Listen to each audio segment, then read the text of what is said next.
Mobolaji Anthony Sports Arena was filled to the brim with these youths who have traveled from across the southwestern states to show solidarity for the presidential ambition of Bola Tinubu.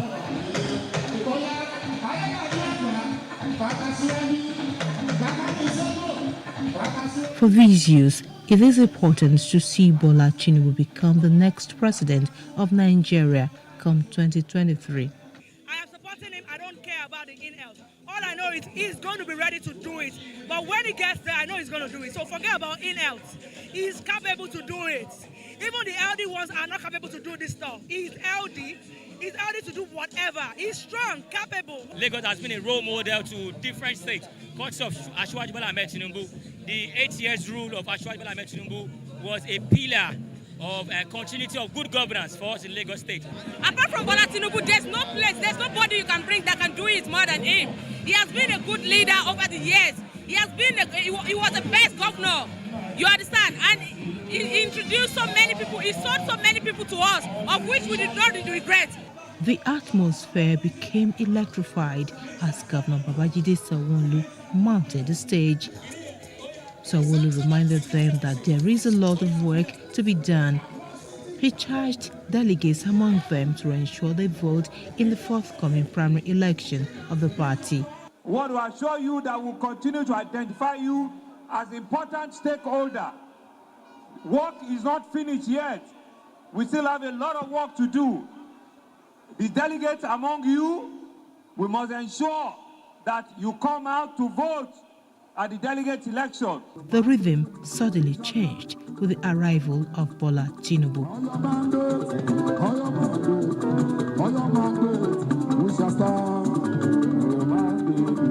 Without much ado, Tinubu re-echoed his desire to become Nigeria's next president. Yes, I want to be president. For what?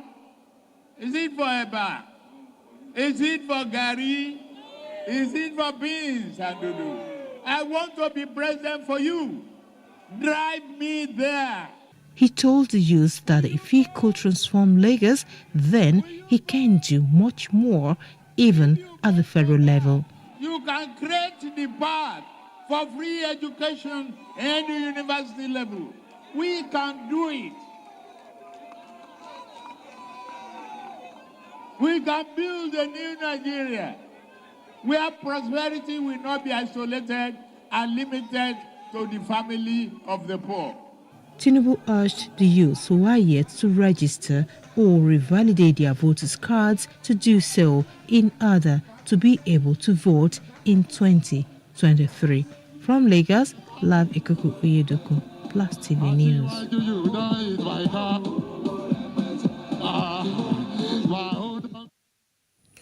Rivers State Governor Nyesom Wike has said that he would remain in the People's Democratic Party even if he doesn't win the presidential ticket. He said this while addressing stakeholders at the Niger State chapter of the PDP on his intention to contest for president at the party's secretariat in Minna. He added that there was nothing wrong with a consensus candidate if it was based on equity, justice and fairness. The need for youths to stand up and take their rightful position in policy and decision-making process in Nigeria took center stage at an event held in Ibadan, the Oyo State capital. Scores of youths believe they cannot continue to be marginalized if the country desires a true positive turnaround. Speakers at the symposium believe more civic participation by youth will not just guarantee better governance, but it will bridge the significant gap between deciding policy and those who have the ability to ensure that it's effected. Professor David Adeyemo, lecturer, University of Ibadan, said following the 2019 general elections, after the age limitation amendment had been carried through in 2018, it shows that youth participation in those elections rose to 34.2% as against 21% in 2015.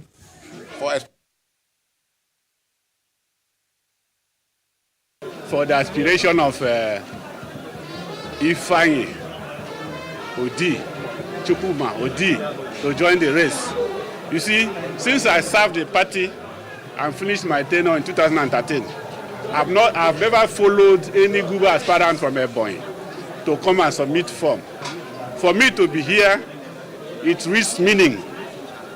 So he is going to create wealth. I've come here to submit my nomination form for expression of interest, for gubernatorial election coming up sometime in 2023.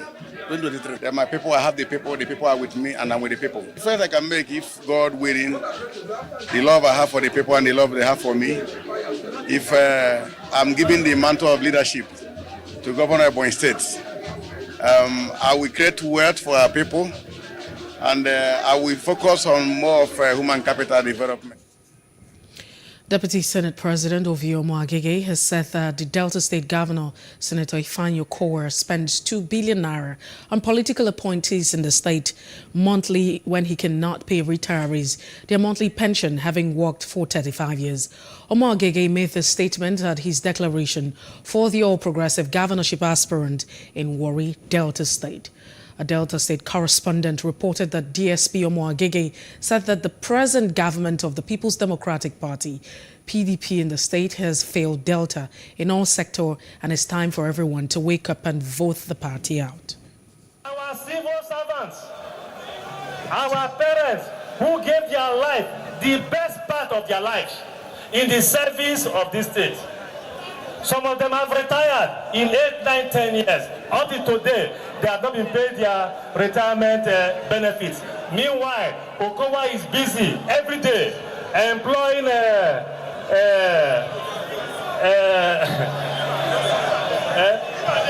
I never talk much like that. When I know, Abi, Okowa spends 2 billion naira, 2 billion naira every month on these people who do not contribute anything to governance. But our civil servants, our youths who need gainful employment, he will not give you jobs. Enough is... On his part, the Commissioner for Information, Delta State, Charles Anyuago, debunked the allegation made against Governor Ifeanyi Okowa. Anyuago said those appointees are those helping the government to develop the 25 local government areas of the state. And this shows that the Deputy Senate President is not on ground to know what the government has done. We need to remind him that he needs to go and visit Obiaroko and see what is going on with the Obiaroko Bridge.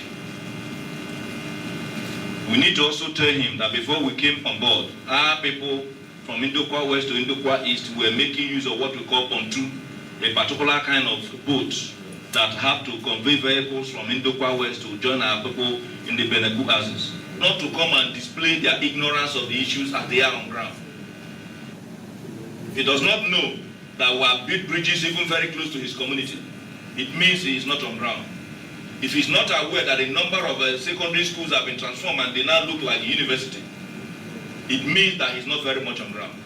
If he's not aware that over 20,000 and by remotely more than 200,000 Deltas, young ones, have been taken off the street on account of our empowerment programs, then it means he does not understand what it means to grow an economy of the state. Edo Police Command had paraded a 17-year-old Chukwebuka Nwandu who killed his boss.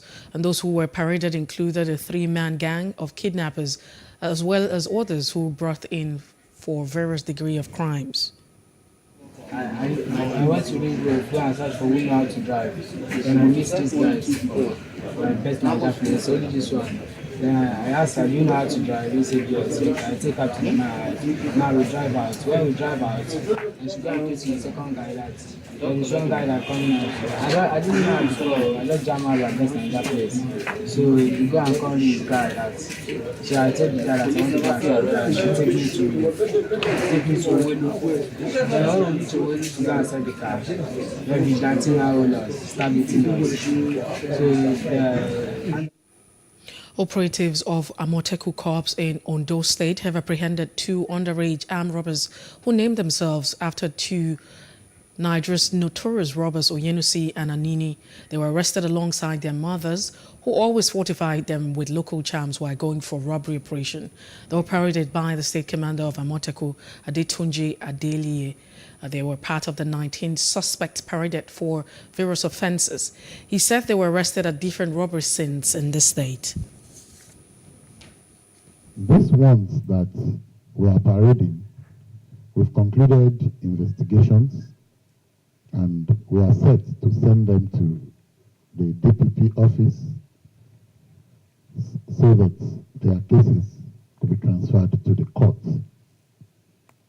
It is amazing that we have a second-time juvenile armed robber here who named himself Oyenusi. And his first timer here is 12-year-old, and he says that he has to climb stools to keep his weapon on the ceiling. Ondo state workers under the Joint Negotiating Council have donated 30 motorcycles to Western Nigerian Security Network Agency, codename Amoteku Corps, in the state. While presenting the motorcycles to Amoteku commander and the comrade Olumuyiwa said the bikes were presented to the corps to aid their performance. The motorcycles were received by the special advisor to the governor on labor matters, Dare Aragbe, on behalf of the state government. The state commander of Amoteku, Adetunji Adeliye, said the donation would assist them to do more in protecting the people of the state. He asked for more support for the corps, saying the motorcycles will be distributed in the 18 local government areas. Adetunji, who was a special advisor to the governor on security matters, also announced a 24-hour patrol during the Easter celebration. We are immensely grateful for the support from the public, most especially the workers of the Ondo State government, for this show of love that I want to call it. And we want to ask for more support. We can only achieve with your continuous support. And with this, I'm very sure that in places where it takes us time, because one of our major objectives is to compress response to distress time. Real gesture, and it's unprecedented. And like I said in my remarks, which I rendered on behalf of Mr. Governor, it was not as if workers did this out of surplus. Like any other labor group anywhere, there will be outstanding demands, including salary payment. And that's why we spoke with our member, we discussed, okay, little, let's contribute and do our own little assistance. And this is a pointer to all the multinationals, the NGOs, the big people in the state to come and join this lofty idea. If you recollect, in the last 20 years, that's what we call Lagos State Security Trust Fund. Banks, multinationals, they contributed. Amoteku, Southwest Security Network, codename Amoteku, is our own agency. And what we need to do is to collaborate and support him. And I want to tell you, this bike was bought with money from the salaries of the state. We need to task one another. Devolution of powers and press freedom have been named, amongst other things, as strategies to use in fixing the limitation crisis in Nigeria. Professor of Department of Sociology at the University of Lagos, Adeboye Ninalowo, who stated this during his valedictory lecture to mark his exit from the school, also pointed out that Nigeria, as a rich country, should have no business with poverty. PlusTvAfrica correspondent Adebanke Adenui has more on this report. Delivering his lecture titled Continuities on Legitimation Crisis and the Human Condition, Professor Ninalowo noted that the crisis had its background in philosophy, which compares the political systems to the reality of the citizens. When we talk about legitimation crisis, it's rooted philosophically. You try to juxtapose the nexus of the political state in relation to the citizenry and the amelioration of the human condition. The professor also added that the ASU strike means that there is something very wrong with the political system. That we are here holding this occasion, this program, is symptomatic of legitimation crisis. Where else in the world that academics will embark on strike almost every 6 months or at most every year? Huh? There is something wrong with the system. During the course of the lecture, the professor said the youth are the future of the country. The older generations, they don't seem to have the answer for the real resolution of the problem. The younger folks like this, like what's the name of that guy? Professor Emeka, Elumelu, he will say, the future of Africa is in your hands, addressing the youth. I agree with him. The strike embarked upon by the Academic Staff Union of Universities was said to have had a great effect on students. Definitely, it has affected the university calendar and also the students, because many of them were doing their projects before the strike started. But definitely, I'm sure that the university will make up for that and will be able to adjust the university calendar accordingly. Traditional rulers present at the event described Professor Nino Lowo as a man of great character. Oh, Nino Lowo, the emeritus professor, is a very good man. I've known him for over 40 years. I've known him. The professor highlighted the devolution of powers and press freedom as solutions to the legitimation crisis in Nigeria. Adebanke Ojunoyi, Plus TV News.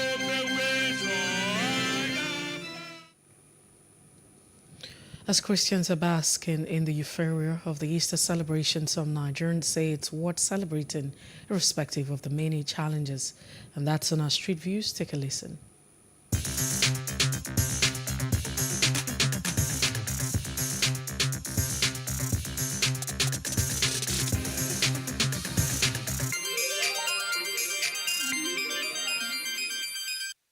It signifies freedom for me. Means that Christ came, he sacrificed himself, and he has died so that a lot of sins that a lot of people commit, even before they commit it, they are forgiven. And so once they just accept him, everything is gone. Yeah, there's insecurity, there is a lot of things, but Jesus did not cause it. As a Catholic, Good Friday meant a lot to me because we are celebrating the resurrection of our Lord Jesus Christ. If you are alive today, despite the security situation in the country, you should celebrate yourself. You should celebrate Christ, because without Christ, there's no life. Where there is life, there is hope, right? We have to, we don't we are Nigerians. No matter the condition, we are going to continue smiling and celebrating our life because we are alive and there is health, and we thank God. It's worth celebrating because no matter what, we can't just deny ourselves the right to be happy.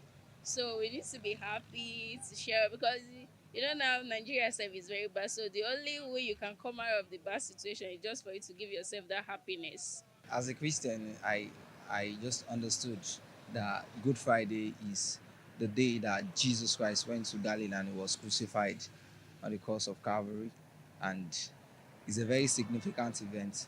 So regardless of whatever may be, what may come, the circumstances on ground, it should be celebrated. And it should be taken into consideration that this particular day is actually the day that somebody came from heaven, took the form of man, and died for our sins. In what it, in any condition, we should praise God. When you are alive, be able to praise God. And especially this week, most of people is late. Maybe sickness or one thing or the other happens suddenly. So when we are alive, you praise God. Ó ṣeun gbogbo nínú ayé wa nítorí pé ńgbà tí Jésù kú fún wa tán ó tún jíǹde ló rà wá padà nínú ẹ̀ṣẹ̀. ìwé mímọ́ náà ló sọ wọ́n nínú ohun gbogbo ní ká ṣáà máa dúpẹ́ ó lọ́pẹ́ ni ọpẹ́ ló yẹ ọpẹ́ ló yẹ àwa láyé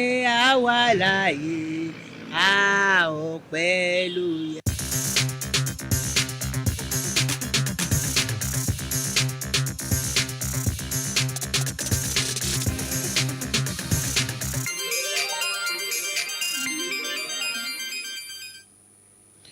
And to other parts of Africa, tens of thousands of displaced people have gathered for safety on a remote hilltop in Ituri province and Eastern Democratic Republic of Congo.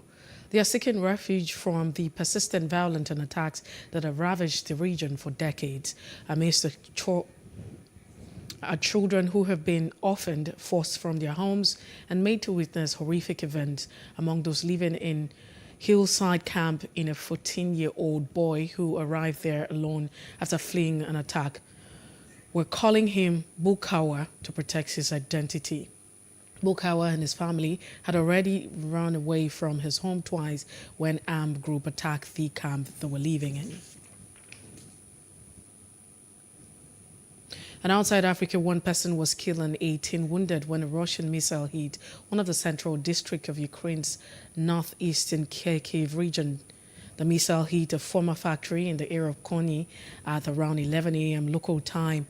Ukrainian Emergency Service spokesman Yevhen said the missile produced a fire of 1,500 meters square. It partially damaged nearly buildings, including multi-story residential buildings.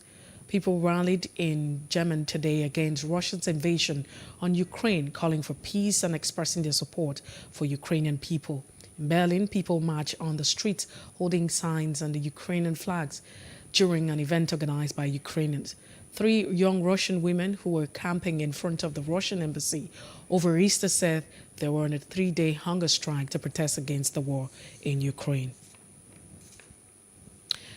The National Bureau of Statistics has said that the nation's inflation rate increased to 15.92% in March 2022.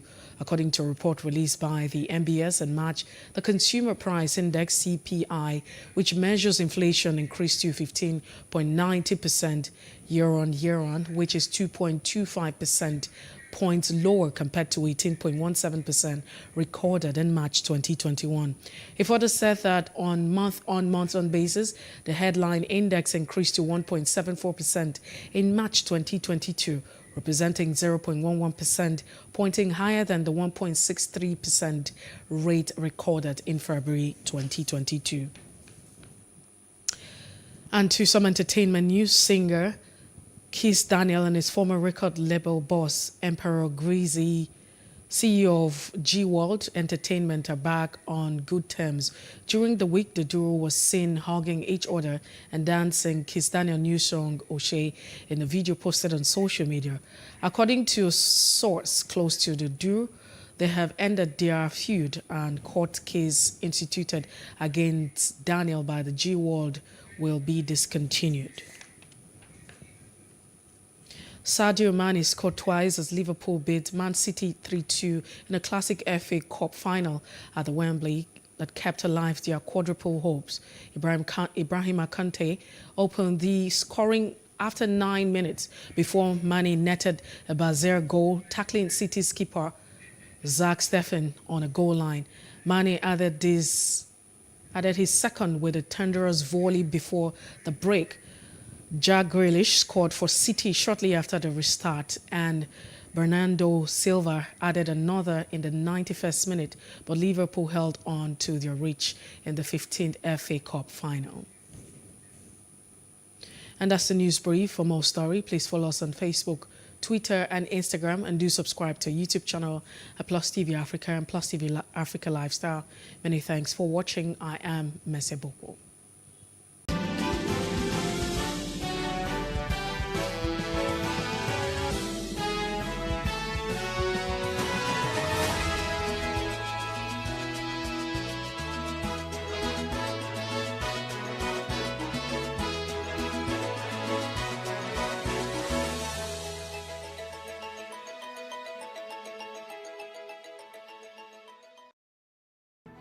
There is no voting on social media. To vote, you would require a permanent voter's card. To get your PVC, visit cvr.inecnigeria.org. Create your account with a valid email address and start the registration process. An activation link will be sent to you. Click on the link and activate your account. Fill out the form, pick and submit a convenient date and time for your biometrics. Print the application slip, which should have your QR code. On the appointed date, go to the nearest INEC office for your biometric capturing. Thereafter, you will get a registration slip to pick your permanent voter's card when ready. Get your PVC today. This message is from PlusTvAfrica. Nigeria's Niger Delta region, from where the black gold fuels Africa's largest economy, where the lines between wealth and poverty has never been thinner. Conflicts, poverty, insecurity, and environmental challenges daily confront the region. How can the Niger Delta story be changed for the better? Join Mamude Akuga at 9 p.m. every Friday evening on PlusTvAfrica as he probes deep in search of solutions. Inside the Niger Delta with Mamude Akuga, the authentic voice of Nigeria's oil-rich region.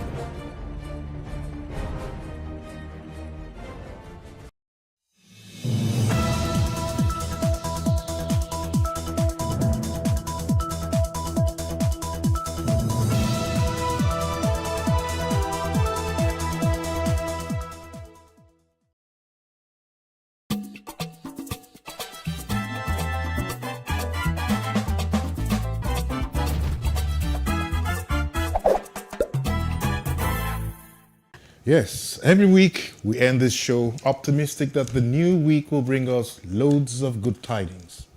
Well, unfortunately, we get disappointed with the many sad and heartbreaking news all around us, especially things happening which tear the family and society apart. The past days defy my expression. I really haven't been able to put my fingers on a lot of the horrible things that have happened in the past 1 week since we were last on this show. And the questions on the lips of so many people, including myself, is why is there so much evil in the world today? And why so much evil in Nigeria today? Why has life become so valueless? Why do we have so much brutality, killing, maiming, and all of that around us? Why is it on the increase, John? What's happened to us as human beings? It's a huge question mark there, because we really don't know what's happening. There's so much happening, tension, Well, I sincerely hope we get some answers as well as a turn around for the better. Hello and welcome to another edition of Today with John and Helen, live, your wholesome family show. And happy Easter to our Christian partners, brothers and sisters. My name is John Senaya. Every week when we sit down here, I'd like to start this show really happy with my face smiling and all of it. But unfortunately, sometimes I really can't find the smile. Well, today on the show, we remember the ultimate sacrifice that was paid many years ago by one who knew no sin, but paid for the sins of all Christians. And so we join Christians today, this weekend, to celebrate the death and the resurrection of Jesus Christ. And we hope that there will be some difference in the lives of all of us. Faithfuls, yes. Yes, of course. And so it's a victory of good over evil. From all of us here on the show, it's Happy Easter, even when we think about all the bad things that are happening. I'm Helen Ongmaudele. Good morning. And as we celebrate Easter, as we celebrate Easter, we dedicate this week's show to everyone, man, woman, young and old, who has ever been abused, violated, dehumanized, and made to feel worthless by another. It's a conversation dedicated to unearthing the evil called domestic violence. Yes, it is. So we invite you to share this experience with us. Today's show is like none other. I can tell you that. Believe me. Time to take a very quick break. When we return, we turn on the heat as we look at domestic violence. And by the way, we have a survivor in the studio to share her story. Please don't go anywhere. This is Today with John and Helen on Plus TV. We'll be right back.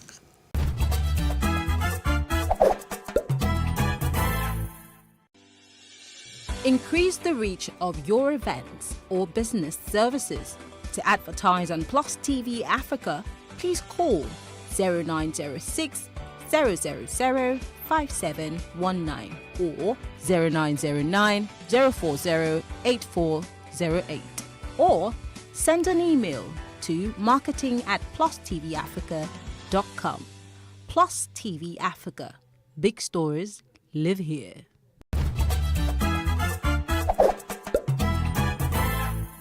Thanks for staying tuned, and a happy Easter celebration to all our Christian brothers and sisters. This is the program totally dedicated to everything that is family friendly. If you've just joined us, you are welcome. And John, my heart is so heavy, but we should take a peep into events of the week. Anything that made you a little happy and probably thought there was some hope somewhere? Let's talk about a little confused. A little confused, okay? Okay. Because I've been reading all kinds of stories about the Lekki toll plaza. Nobody knows if it's taking effect or not. We saw pictures of armed policemen at the toll gate. Wow. And it's like, by this morning, I read that it's been suspended again, just to allow people to register for it. Armed policemen at the toll gate. Is that a war zone? Armed policemen. Armed policemen at the toll gate. At the toll gate. But we're told the governor has stepped in. Okay. And so there's a postponement. I don't know. But the issue of that toll gate and the NSAS thing is still mated. It's still there. We haven't concluded what happened and where to move to. So why is a decision being taken about on the toll gates? Yeah, well, I think revenue is... So when you talk about confusion, there are a lot of things confusion. Yeah, revenue is being lost at the toll gates, and that's very important. Okay. Isn't it? Yeah, well, that's very important. To who you may ask. That's the big question. That's the big question. That's the big and this week also, Ebele, Obiano woman is very much in the news. Sometime in the week, they say she was picked up for alleged one crime or the other. She's been questioned. I don't know if she's been let off. And so that is somebody who is also vying. She's trying to be, to go into the house of... she's trying to go to Senate from Anambra State, and with all of the history, with all of the stories surrounding her. And then you begin to ask yourself, what kind of society are we in at this point in time? But that's where we find ourselves. Yeah. And unfortunately, something that gave us the reason for this show, very sad news. The Ekweme girl, that is one song, one worship song that is awesome, and everybody got hooked onto it. Unfortunately, we do not have the true story of what happened. We don't yet. It's really unfortunate, but I hope that this will mark a turnaround, like we said earlier. We pray so. We pray so that somebody's life is lost and so many others are saved. I read, I think was it on Wednesday or Thursday, that a girl whose wedding was like a week ahead called off the wedding, because she saw some red flags already, and she's like, I don't want to be there. This is getting serial now. I don't know. That's the word, serial. It's getting serial. Serial, because we're in a world where people are not punished for being wicked. We talk about it like this. The press is on things like this when they happen, and give it a week, give it 2 weeks, and it simmers down, and some other things just come and take front. I'm sure we should unravel all of that a bit somehow when the program starts, Helen. Okay, we will. We will. All right, so the reality of the evil of domestic violence, domestic abuse, or intimate partner violence, these are words, telling us the same thing, is the focus of today's show. Against the background of the happenings from the past few days, we shall attempt today to walk down on learning this very, very bad behavior, as well as find out what impact it has on the family and the society at large. Yeah, and so to take us through her ordeal, experience, and victory is Ivie Edobo, mother of 3, a victim who has been in and out of court and hospital after she was brutally assaulted by her estranged husband, and with, you know, a lot to show for it. Plus, a loss and a scar Yeah. to show for it. Our guest is a strong, determined single mother. She's ready to fight for the rights of her 3 beautiful daughters and any other woman, come rain, come shine. She's currently head human resources for a telecom service company. Our guest shares her painful story, no more as a victim today, but thankfully as a survivor. Please join us to welcome Ivie Edobo to Today with John and Helen. Yeah. Yeah, thank you for having me. I have goosebumps, you know, as I'm talking about you. Yes. And I'm just meeting you for the very first time. Yeah. Thank you for taking time to speak with us today on this matter. I'm very glad to be here, at least to share. Maybe 1 or 2 people will be saved. So I'll be the one to dive in first. Okay. So now it looks like we're in the season of domestic violence. You know, the media is awash and inundated with news of abusive husbands, wives, fathers, partners, and what have you. Some say it's always been like this. Okay, but we believe otherwise. What's your position? Has it always been like this? My position is that it's always been like this, but we were in the age where you couldn't talk about it. It still happens now, you know, because of the backlash. A lot of people fear, you know, the backlash. But I think a lot of people are braver now. A lot of people speak about it, me being one of them. And so many people speak about it now, really. It had happened to a lot of people before, but nobody had, you know, had the guts to speak about it. But people speak about it now, and that is why you hear so much about it now. Okay, so could you please broaden the domestic violence spectrum for us? Of course, it's not restricted. Yes, you know, that was what I was about to say. Okay. Domestic violence is not restricted to the physical part, you know. It starts from the emotional part. You know, it can be emotional, it can be physical, it can be psychological, it can even be financial. Those are all part of domestic violence, because what happens with domestic violence is that somebody tries to cage you using something as a weapon.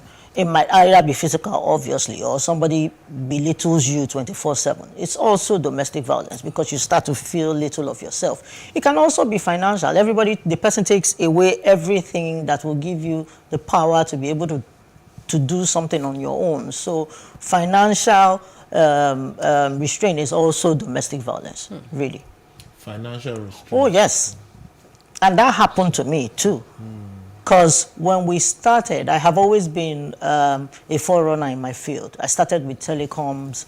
My ex was in the banking industry. And after being in telecoms for such a long time, I decided to veer into the banking industry. Obviously, with the experience that I had from telecoms, I wasn't going to start from the base. Sure. Yeah. So I started, you know, at a higher position in the bank. He was in another bank. I was in another bank. And it became an issue. Really. Wow. Because it was more or less, you're trying to compete with me. And the department I was in opened me to meeting a lot of people that were higher than him where he was. I was in procurement, and so I had to meet MDs of big companies, you know, telecoms companies, computerware companies. And so you go out, and I have people, you know, wanting to meet me. Mrs. Ivie, and he's standing next to me, and he's like, and so when you get home, it's World War III. So the point is that the spectrum is really you can't limit it to anything. It can be anything. Yes. It can start on anything. Yeah. As my mother will tell you, now from clap they enter dance. You know, so you know it's like an event. It moves from one stage to another before it gets to it escalates to the physical part. Yeah. Okay. Now, well, no prize. No prize for guessing that domestic violence never occurs without warning signs, right? So, what are these? What kind of warning signs, and why do many choose to ignore them? I had a lot of warning signs, but as you say, we choose to ignore them. I think my reason was because my parents knew from the get-go that I did not want to get married. Okay. So I didn't want to get married. You brought forward was like an excuse. Every reason was like an excuse to leave. I didn't even talk about it because I felt that they would think it was an excuse. And so I dealt with it. But it started from having a conversation with somebody, and he always had to win the conversation. If he did not win the conversation, it was a problem. So that's a warning sign. Oh, yes. Because you can't have a conversation with somebody. You guys are on two opposing sides. You can't always win. I have my view, you have your view. Okay. And everybody should be able to have their view. But when somebody takes the other view and you get angry about it, then it's a problem. So what are the signs? Then you have somebody that is very hot-tempered. Somebody decides to throw things because you are angry. Or somebody decides to keep malice with you. You stay in the same house and the person is not talking to you, he's not eating your food or whatever. It's a warning sign. It's a red flag. But can't these things be resolved? It can only be resolved when the other party wants it to be resolved. If he doesn't want it resolved, nothing happens. You are now on the receiving end. You always have to be the one to say I'm sorry. And if I don't say I'm sorry, then the quarrel continues. We even know from experience that even before you get married, now we're looking at domestic violence as it relates to couples. Yes. Because like you say, domestic violence is... It's been with us forever. Yeah, it's not even just restricted to couples. Oh, no. Yeah. So now let's look at this issue of couples and domestic violence. Even before you get married, there would have been some signs. I think it was part of the problem I had. We did not court per se. Like I told you, I didn't want to get married. And so it was a situation where he is a cousin to a close family friend, and then they match made us. Let's say we met sometime in October. By January, I was married. So I didn't have the opportunity to sit down and learn it. But by the time we got married, I started seeing it. Even if it wasn't on me initially, maybe siblings, and then, a sibling steps out of line and he throws it. That is, and I'm like, okay. And then you want to believe, or you want to convince yourself that it stops with the sibling. It won't get to you now. After all, he will respect me enough not to bring it. Because it's about a personality, it's about a character trait. Yes. It's about the makeup of that person. Sometime this week too, while I was pondering on this, I stumbled on a write-up that they were talking about. We have loads of boys in men, in the body of men. Yes. Boys who haven't really been schooled on what it takes to be the real man, worthy of a husband and a father. Really, because you don't react to everything. I feel that the more mature you get, the more it becomes necessary for you to be able to sieve through certain things that you ignore and certain things that you react to. Yeah. But the way it is now, everybody just want to react. You react without thinking about it. That isn't what a man that is mature and ready to be married does. There are certain things that you ignore. Really. Well, could we try? Let's try a balance. So it's not really about whether you courted for 5 years, 10 years before you settled in. Some of those characters are there. They are there naturally. I was going to try and balance this out a bit, because it looks like we're beginning to say You're not a man, a man. No, not necessarily. Because even women, oh yeah, even women champion domestic violence. I use myself as an example. Most times, at a point in my life, even with my children, I used to be very hot-tempered. Me as a person, with my children, I used to be very hot-tempered. After a while, I just assumed that I was taking my anger out on them. And so I had to retrace my steps. And rather than reacting, I sit down, I think about it a bit before I go and I talk to them. So I had anger issues before, especially when I just got separated, because it was as if I bottled so many things inside, and I started reacting to my children. So it can be either way. I've seen some women that are violent, throw things around, break things, and have a very sharp tongue too. So it can be either way. It's just that it's prevalent with the men, especially when you know that you are stronger than someone. You have a tendency to want to, hinge on that. Yeah. And the strength and the fact that you talked about the financial independence and that aspect. So that makes it more prevalent with the men. When you're totally dependent on somebody, finances becomes a weapon. Because I have to come to you for every single thing I need to do. And if you don't make it happen, then it doesn't happen. It hurts me. And that is that's indirectly trying to, you're breaking me. Because if I can't do it, and I know that I have to come and meet you to ask you to do it, and then you tell me no, it breaks me. It breaks me in bits until I become I think so little of myself. Self-esteem. Especially when you're a woman, you have those little things. I want to buy sanitary towel, I want to change my pants, I want to do, and then you have to go and walk up to a man to tell him to give you, and the person doesn't give you. It breaks you inside. You think so little of yourself. Well, we're going to another territory altogether. Because a lot of people will ask you today, why would a woman be completely dependent on her spouse? I mean, she's not an invalid. Even if she was, there are a couple of things that the wife could do. But today we're looking at the violence issue, and you are here as a survivor. And so we're going to concentrate on your story and your experience so that we can help a lot of people who are out there with whatever questions and whatever issues they're dealing with at this point in time. So, there seems to be a code of secrecy attached to domestic violence. What are the implications of this? And why would we not speak out? Why are you dying and you can't say, I am dying, I need help?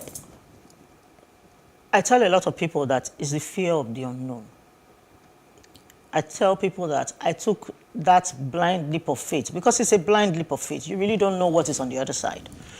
But why a lot of people keep silent right now is because there's a backlash that comes with it. I still face that backlash. I lost a lot of friends. I lost a lot of relatives. I lost a lot of colleagues that felt that speaking about it was a taboo. Even in the 21st century? Oh, yes.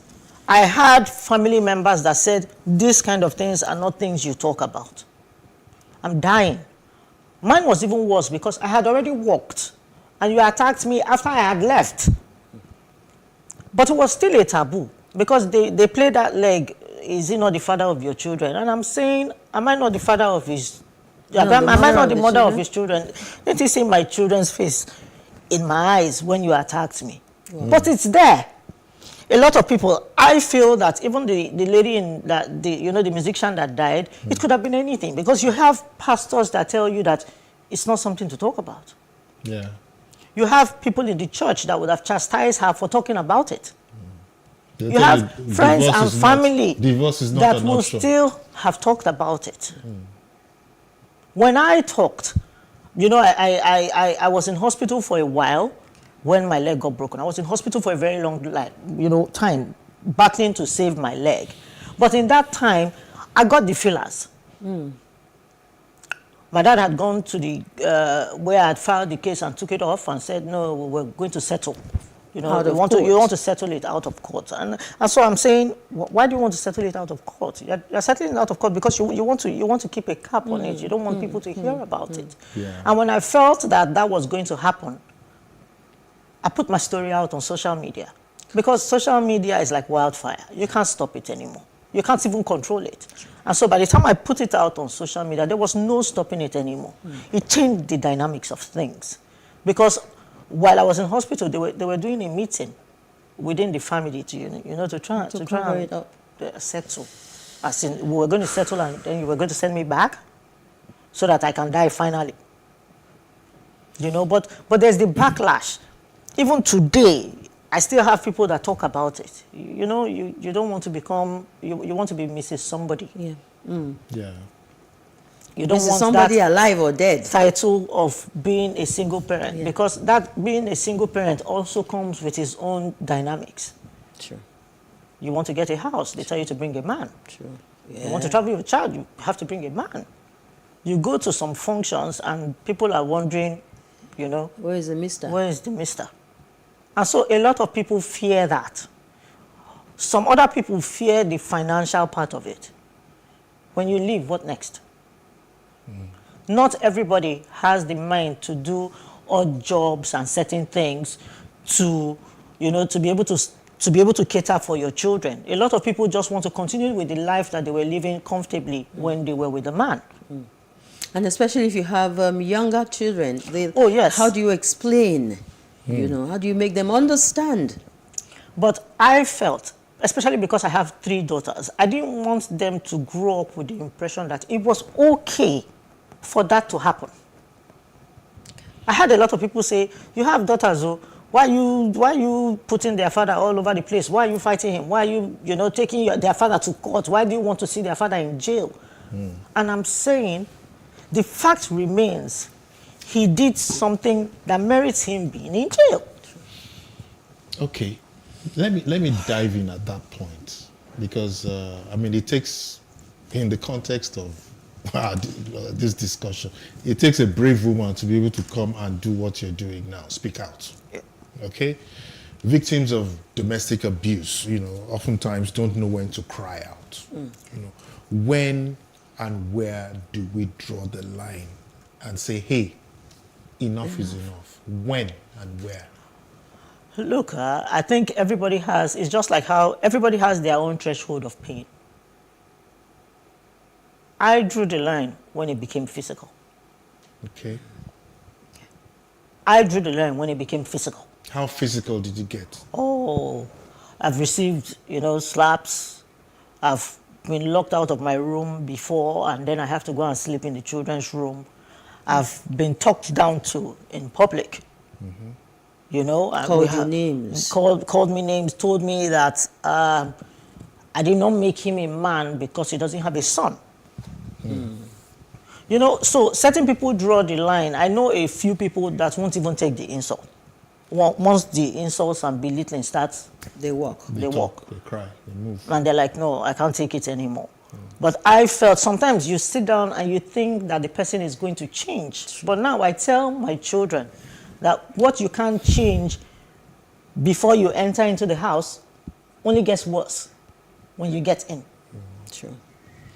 Because now there's a reason for you to stay there. You can't change it. And then some people stay because of their children, because they feel that their children will be judged, will be given titles. But I have groomed my children in such a way that I tell them some things are not acceptable. They are not acceptable on any grounds. But Either way. Doesn't it negate our cultural belief? That cultural belief is what has sent a lot of people to their grave as we speak. Because a woman is not meant to be heard. I read somewhere, I think that was yesterday, and a man said that part of the reason why some women get beaten is because you reply the man. Some of the reasons why women get beaten is because you want to rub shoulder with the man. And I'm like, in this day and age, where we share bills, and I can't have a say. Yeah. Okay. That's traditional thing. When I got back home to my father's house, my father kept me in the room that I stayed in as a child and said that we had to be there because we weren't supposed to be seen or heard. It was as if it was a taboo for people to know that I came back home from my husband's house. Okay, we'll pick it All up. right. We'll pick it up from there because right now A woman is not supposed to be heard. A woman is supposed to be protected, shielded from every form of violence and danger and evil. Have a Fiesta said, never be pushed into silence. Never allow yourself to be made a victim. Accept no one's definition of you as a person. Rather, define yourself. That's what's running through my mind at this point. That John has said we need to take a break. So if you just joined us, there is a lot more to hear from our guest on the show this morning and to learn about domestic violence. We'll take that quick break and we'll be back before you know it. Please don't go anywhere.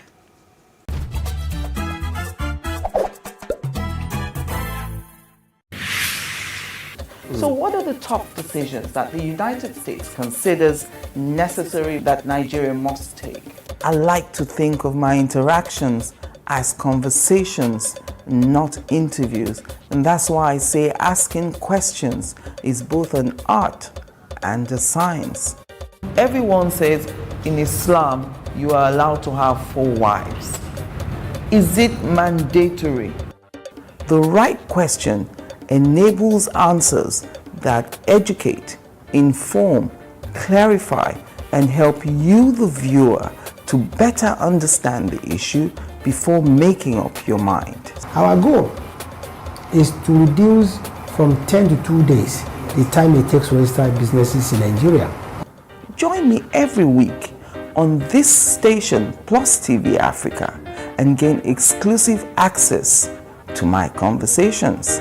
I'm Angela Ajetumobi. How can we have peace without justice? Plus Politics. It's not just another political conversation, it's about keeping you in the know. The relevant interviews, asking the tough questions to those that matter. Get the answers you need. Does it mean that the people who were injured, people who were shot at, those who were involved in that stampede are not going to get justice? It is unfortunate, it is sad that we have a government of deaf and dumb. Analysis from top experts. The last election was not really an election. We feel that Obasanjo has a very special place in his heart for hating Ijaw people. I think it really boils down to 2 things. 1, trust and accountability. Plus Politics, every weeknight at 7 p.m. on Plus TV Africa.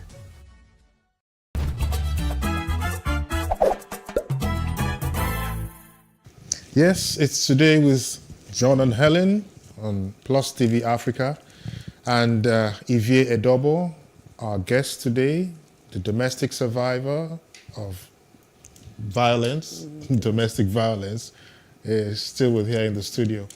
Ivie, once again, thanks for joining us on this show. Helen, so I'll allow you to fire now. Okay, so let's fire. For victims of domestic abuse, analyzing and talking about it is not enough because there's a lot of talking about it, the media, everyone. What is more important is how to stop it. So what advice or steps would you recommend to many victims of domestic violence who are either too scared or too timid to free themselves? What should they do? Well, there are a lot of support groups now. Before, there weren't so many support groups, so people didn't know who to turn to or who to speak about it without getting judged. But now there are so many support groups for domestic violence survivors.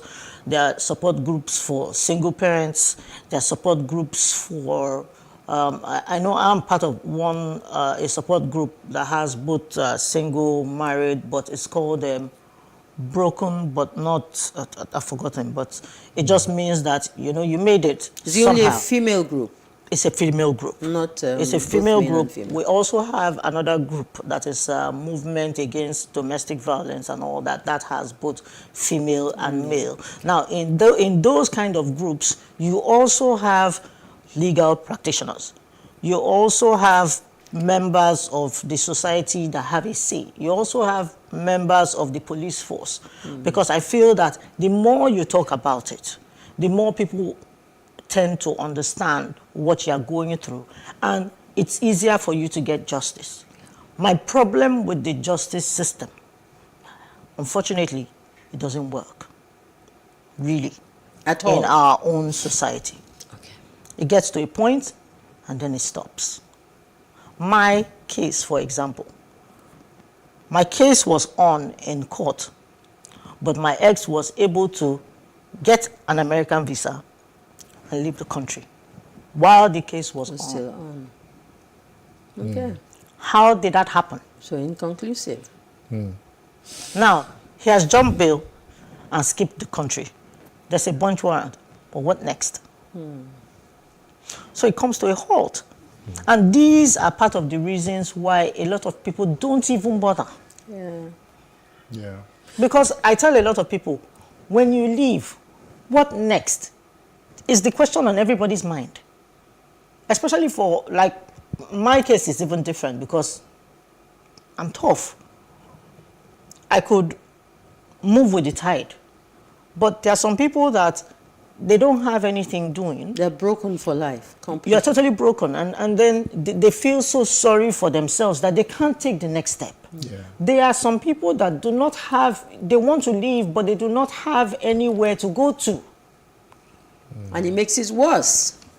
And when so the partner stay. knows that you have no other option. But you see, the first port of call usually is expected to the family. Is the family. You know, as a support group. You know, what role do you even expect a family to play? I think now people understand that it is okay for you to come home. There was that notion of, it's not okay for you to come home. Stay where you did. I've married you off, you know. But people need to understand, or parents need to understand, that it's okay for your child to come home. Back home. Come back home. Because a lot of people will not be accepted back home, and so they stay. But if you have a family that is going to welcome you back with open arms and say, I'm glad you came back alive. So marriage first, is not expulsion. And coming back home, it's really not like final. There's need for that point where you welcome and encourage that person to come out of trouble, you know, to give family members and friends the opportunity to probably address the matter because and find solutions. Some families still see it as something bad. People need to understand that it is not bad. I would rather have my child back home alive in one piece than to see her 6 feet under. Was your family supportive? My mother and my sisters all rallied around me. Okay. And so it was better for me. Yeah. I had that support from my siblings and my mother. My mother will always, Ivy, look, what do you want to do? Yeah. That was my question. You want to go, her question was, do you want to go back or you want to leave? And I said, I'm not going back. I'd rather be alive and watch my children grow than to die. And she said, if that is what you want, then we're behind you. Yeah. Okay. So once you have that support, it becomes a bit easier. But a lot of people don't. Because when you talk about what your mom asked, what do you want? It means that she recognizes that you are at a point where you can take a decision.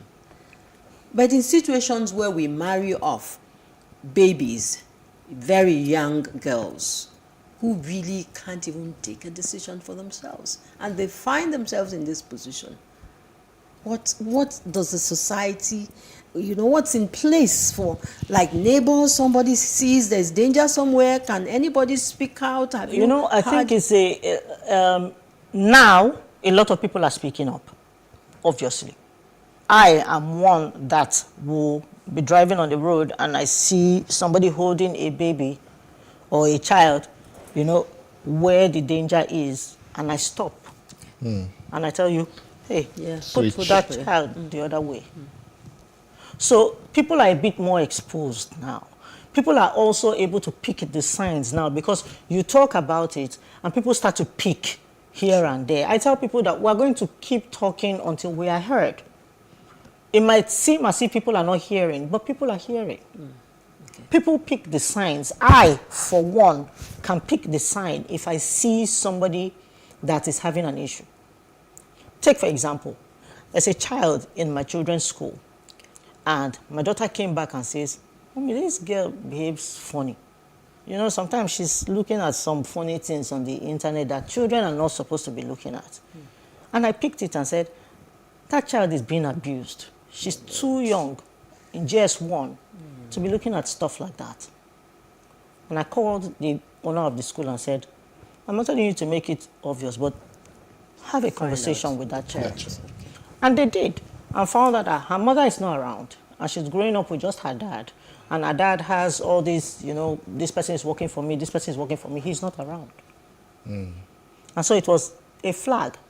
And so it might not be something like that, but people have, you can actually pick those flags here and there. You might have a child that is melancholic in class all day. Yeah. You might even have an adult that is, depression. And then you pick it. Something is wrong somewhere. Okay. I need you to elaborate a little bit more about this fear for stigmatization. You came out of it with all of the backlash. You're here. Oh, yes. So I need you to address that issue. How should we perceive? How important is it to really ponder and think about the backlash, stigmatization? If you allow the fear of the stigmatization and the backlash get to you, you will remain static. You will never move from that point. You will still want that. A lot of people want that pity party, people feel sorry for me. But they're only going to feel sorry for you for a little bit. And then everybody goes back to their lives. Everybody has their issues. Oh, yes. And so for me, I say the best thing is I developed a thick skin. Till today, I'm sure even after this show, some people are going to see me. And stories are still going to come up. Yeah. People are going to dig up stories of, my messy divorce and all that. But I don't allow it get to me anymore. When people see me, a lot of people know my name. And they expect to see a woman that is, still, a shadow of herself and all that. I said, no. There is life after domestic violence. And the life will continue, especially for those of us that have children. Your children see everything that you do. Yeah. And so if you still stay in that box, afraid of what people are going to say about you, you're never going to move on. Sure. And your abuser wins, because that is what they want. Yeah. Even after you leave, they are still abusing you psychologically. And if at the end of the day, you go into a shell, they are still winning. Okay. Yeah. And so I tell people, get out of it. I changed a lot after what happened to me. I have extra piercings, not because of anything, but I wanted to feel good about me, not for anybody. I have a haircut, I have different hair colors. That is to make myself feel good. If you don't like it, and you look that's good your too. bit. Thank you. It's your bit. Yes. I try to take away the whole emphasis on my bad leg, because I agree I have a bad leg. All well and good. But I want to feel good about myself. I want my children to feel good about me. My children decide what. Mommy, are you going to put on another one? I say, where do you want me to put it? Good. Because you need to feel good about yourself. You need to take the bull by the horn and move on. Okay. But you see, sorry, this is getting really. Go ahead, now we've talked about family support, right? But there's so much, family can do in a situation like this. There are times when you need maybe legal backing, support, and all that. Oh yes. That points at government. What kind of support do you think victims of domestic violence or abuse are getting from government? Are they getting enough? Unfortunately, okay, if it's in Lagos State, to some extent, yes. I won't hold that against them, because in my time, I had an NGO backing me, and today, we are, the woman means so much to me. Project Alert, Josephine Chukuma. I know her. She took me by the hand, got me a lawyer, followed up with me 24/7, ensured that my case was taken up by Lagos State, and followed up with Lagos State until the DPP was handling my case. Now, I couldn't have done that without the NGO. Yes. But it shouldn't be the NGO that is at the forefront. It should be the government. You put laws in place, but who follows through with it? Who ensures that it's being enforced? Yeah. Because when you go to the police, the first thing they tell you is husband-wife matter. And once that comes into it, it's gone. Nothing happens. Okay. The government needs to do a bit more. If they know that it's not something that they can do at the forefront, then they should set up or encourage the NGOs, empower them with the funding. Because I got a lawyer through the NGO, not through the government. It was my lawyer that followed up with the government, Lagos State, for the DPP to now be involved. If I didn't have that lawyer, nothing would have happened. Yeah, absolutely. They were the ones that upped my case from a case of just wounding to grievous bodily harm. It was the pressure from the NGO and the public, not the government. The government came after, yes, especially Lagos State. They encourage you with funding, a bit of funding to help you. They helped me with some of my bills and got me to be able to do physio and all that with the General Hospital. I think it's last suit or so in Ikeja. Yeah. So they do that and they give you a little something. But it doesn't end with just the physical pain. The physical pain is just a bit of it. The psychological one. Yeah, psychological. I don't sleep. My children call me chief security because I suffer a PTSD. I sleep, and when I fall into a deep sleep, I have nightmares. So I wake up. And so I'm awake 24/7, more or less. For my children, I didn't want them to have that wrong impression. And so they had to go for counseling. Especially my last shrinks. Then she sees a man and she pulls back. And so everybody had to go for counseling. My second daughter is as tough as I am. And so she started having like a hatred. You know when you have children that have those T-shirts, I love Daddy, and my daughter shredded all, including the ones that her sisters had. She said, "With Daddy, what's that?" You mentioned Daddy in the house and she said, "Who is that? I don't want to hear that word." And so I knew that there was a problem. So sometimes you feel that it's just the two adults involved, but it affects the children themselves. I didn't even know my first daughter, had seen so much. I had to send her to, her cousins and all that, and she needed me to get a book for her. And I opened her bag and I brought out a book, and I saw on the book my life. And so I opened it and I looked at it and I started shedding tears because she had seen everything from the ones I tried to hide. And she had written them. Oh, yes. From the ones I tried to code, the ones I tried, it was all there. Wow. And if you see my first daughter now, she's quiet. It's as if she processes it first. She processes it first. I want to process it well before I say something. Yeah. And so you need that help.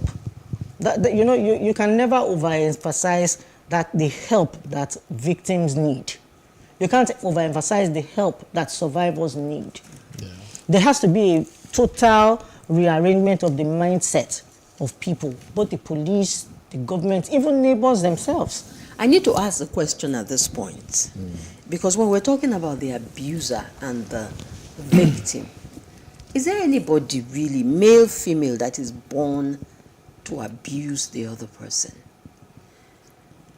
And if there isn't, for the person who is being abused, the victim, it gets to a point where you unfortunately begin to think that you deserve what you're getting. Oh, yes. Yes. I have people that have told me when I was speaking of that, if you seem to, because when we were tackling this issue at the beginning, I had so much anger in me that I kept on reacting to everything he says. I react. And then people told me, don't you think that is this your sharp mouth that is making him to beat you? Okay. And I'm saying, I grew up in a house where my father doesn't touch a girl. Yeah. So why would he be the one to hit me? What happened to you talking to me? Okay. Wow. Talking to me. That is the key word that we're taking at this point in time. Because everything about life is about communication. Exactly. Identifying that you're dealing with another human being who's got 100% right of her opinion or his opinion, just like you do.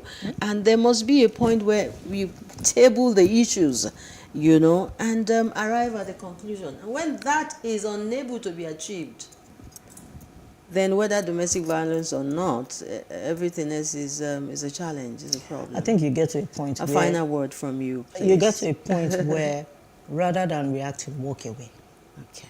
I say that. Rather than getting to the point where you have to strike another person, walk away. What happened to divorce? I'm not doing it again. I can't take it anymore. You go, and I'll go. Well, I'm speechless, Helen. I'm just speechless.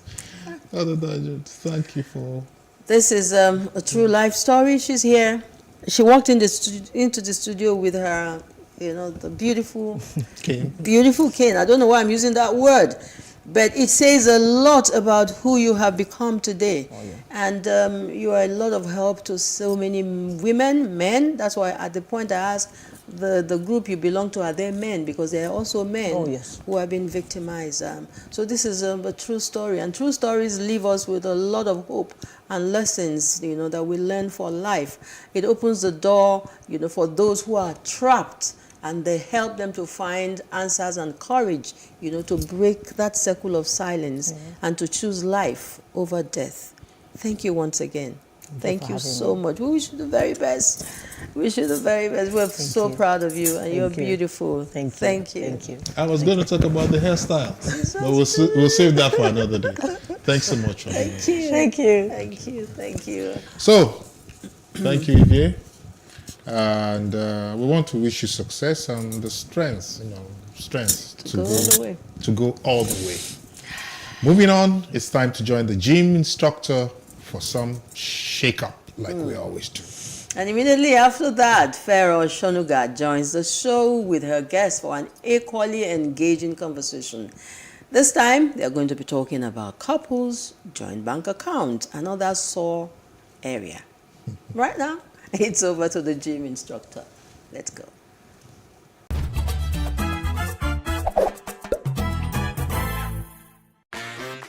Hello and welcome to Space and Style, a property show designed to connect various stakeholders across the property value chain. We can also provide realistic solutions and deepen your knowledge about the interesting world of real estate. We shall showcase architectural design, interior design trends, lifestyle and real-time property news updates, and the right way to navigate through property development and investment. Join me every week on this channel as I take you through an exciting journey in the world of real estate. Space and Style, 6:30 p.m. on Saturdays and 5:30 p.m. on Wednesdays.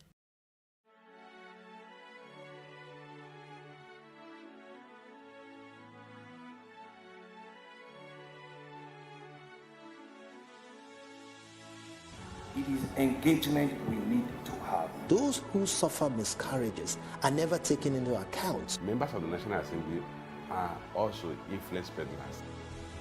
You are sitting on Nigerians' money. From the Babin, I pay my rent.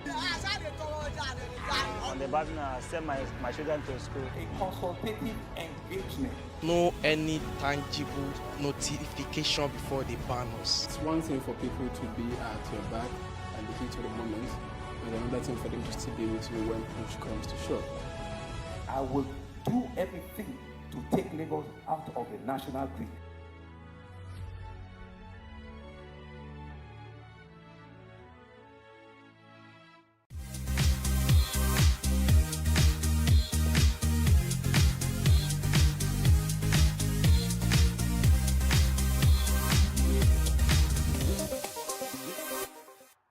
Hello everyone and welcome to the fitness section of today's show. As you can see, we're on the floor today because we're working abs and our core muscles. As always, my name is Dolly Phillips and with me is Elvis in the house.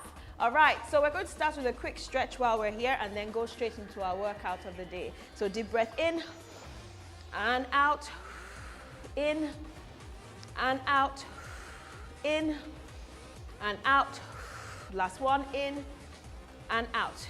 Drop your head side to side, nice and gentle. Don't strain that neck. 2 more, 1 more, and relax. Now head it down and up, down and up. Make sure your chin touches your chest. That's a good one. Good. 2 more, 1 more, and relax. Now from this position, you're going to stretch your hands forward and just relax those shoulders and your lower back. Drop your forehead down to the floor if you can. If not, just stay in a neutral position. 8, 7, 6, 5, 4, 3, 2, 1. And let's roll up gently. Hands behind your back, clasp, and squeeze those shoulder blades together as you raise your chest to the ceiling. 8, 7, 6, 5, 4, 3, 2, 1, and relax. Hands on your shoulders, rotate backwards for 4, 3, 2, and 1, and opposite direction, 4, 3, 2, and 1, and shake it out. Okay, so we're going to start with our bird dog. Now, bird dog is always in your all fours position. We're going to extend the left leg out and the right leg. And now we're going to touch our ankle in this tiger crunch here. So here, here. Have we got it? And your time starts now. Let's go. Now, reach for those ankles. Extend your leg back and try to touch your ankles. It's very easy to touch the knees, but we want you to go further. Touch your ankles. Very good. You have 10 seconds left. Come on, push. 2, and 1, and time. Awesome. Next workout is push-ups. Now, Elvis is going to do normal push-ups, but I'm going to do my push-ups on my knees. So pelvis to the floor, and we work down and up. Take your time. Don't rush it. Just make sure your chest goes all the way down. 2, and rest it. Good job. Now your next workout is up and down plank. So we go down and up. I'll do the easy version and Elvis will do the hard version. Come on, let's go. Down and up. Keep your knees down. If you can't do what Elvis is doing, just stay with me. And rest it. Good job. Our next workout is bicycle kicks. We're going to send the elbows to the knees. Are we ready? Let's go. Come on. That's it. Come on. Push those elbows to the knees. If this is too quick, slow it down. Slow it down. One more. And relax. Now, leg raises. Sit on your hands. It makes it easier. Extend your legs out. We're lifting those legs up to the ceiling. Let's go. Up. Woo! And down. And up. Now, if this is too difficult for you, let your legs touch the floor. If this is still too difficult for you, lift one leg up at a time. All right? There are options, but I'm going to stay here because I want my six-pack to be complete this February. All right? If that's your goal, stay with me. One more. And relax.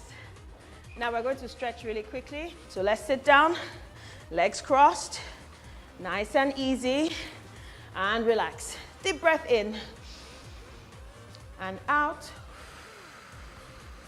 into the stomach, and out. So imagine you're blowing air into a balloon, and out. Last one, in and out. Left elbow down on the mat, reach over. 4, 3, 2, and 1. Take it to the other side.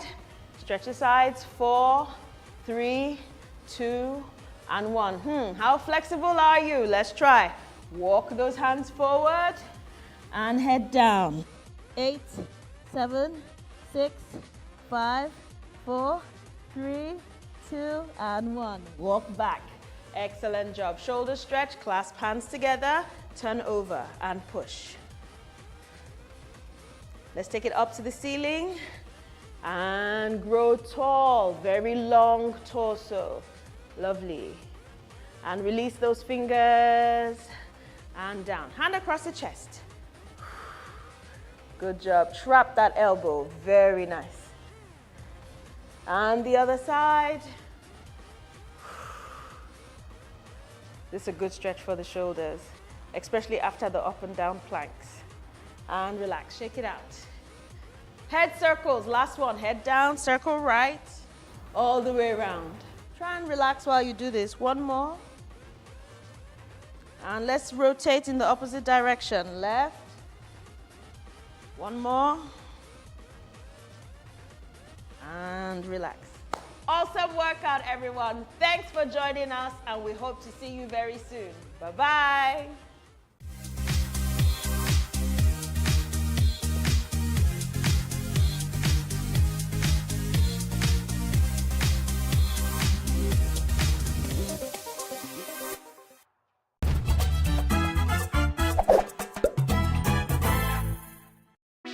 Hey, what's up, guys? You're welcome to another edition of Plus Event, and I remain your host, Ifeoluwa Oshukeye. Your absence isn't an excuse anymore, as Plus Event is all you need, as we bring you the glitz, the glamour, and loads of fun. Oh, definitely. Like, no question. He's a living legend.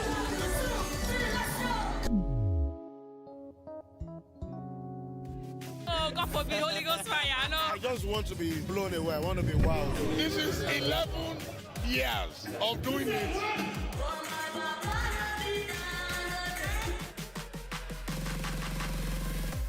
I'm surrounded by so much positivity. No, it's okay. Yo, what's up, my people? It's your boy Starboy Terry. You're watching Plus Event on Plus TV. Stay glued to PlusTvAfrica every Saturday and Sunday, 4:30 p.m. West African time. Today we're looking at couples joint accounts because, in my opinion, everything starts from the nuclear family.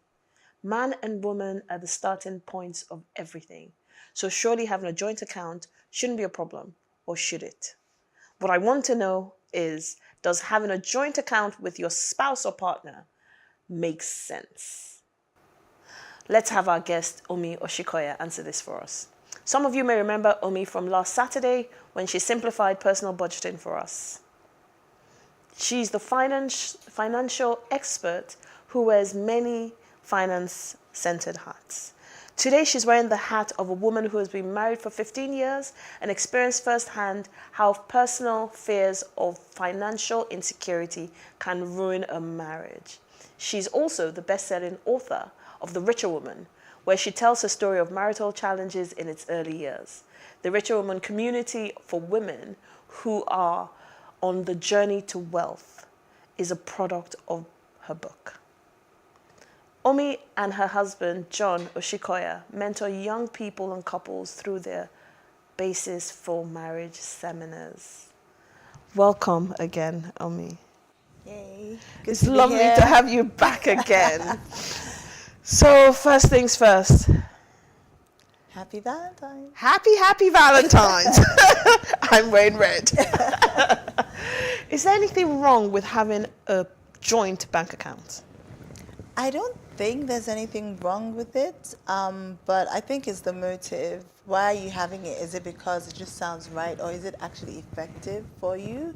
Is it something that everybody should have in their marriage, or is it something that is unique to a particular couple? So I think it's more than just, oh, you should have a joint account because you want to be married. You actually may not even have a joint account, but you're actually more united, you know, are more transparent than people that actually have joint accounts but then do other things at the end. And sometimes having a joint account could actually even cause problems in the marriage. As for some that don't have joint accounts, they may actually be better off. So it's relative, it's not subjective. Okay, so before you explain what you mean by it's relative, is it something that applies to couples who are not married, or is it just for Mr. and Mrs. X? If you're not married, I think with marriage kind of, I don't know how to put it, but there's some kind of security. So if you're not married and then you have a joint account, if you break up, you can break up with someone today, but if you're married to someone, you can break up with them, but there's still a bit of a process, right? So when you are not married and you have a joint account, I think you may be putting yourself more at risk if you do break up and then you're now trying to sort out all sorts of financial things. So I actually would not recommend it because of just the process of the fact that there's no security in the relationship. What if the couple says, oh, we're engaged to be married? Okay, fair enough. Same thing, you're still engaged, people still break up before, some people break up the day before. So I would say when you're married, I mean, it's good to have those kind of conversations and say, okay, this is what we desire to do when we get married. If you're engaged and you're 100% sure, I don't know if anybody's really 100% sure, you know, then you can consider. But I think it's about why do you want to have a joint account in the first place? Let's talk, because you can still achieve the same goal without actually having it.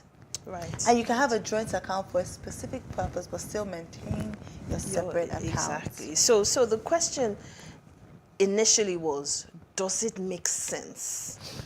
And I would like you to break that down. You've touched on it, but I'd like you to please break it down. Okay.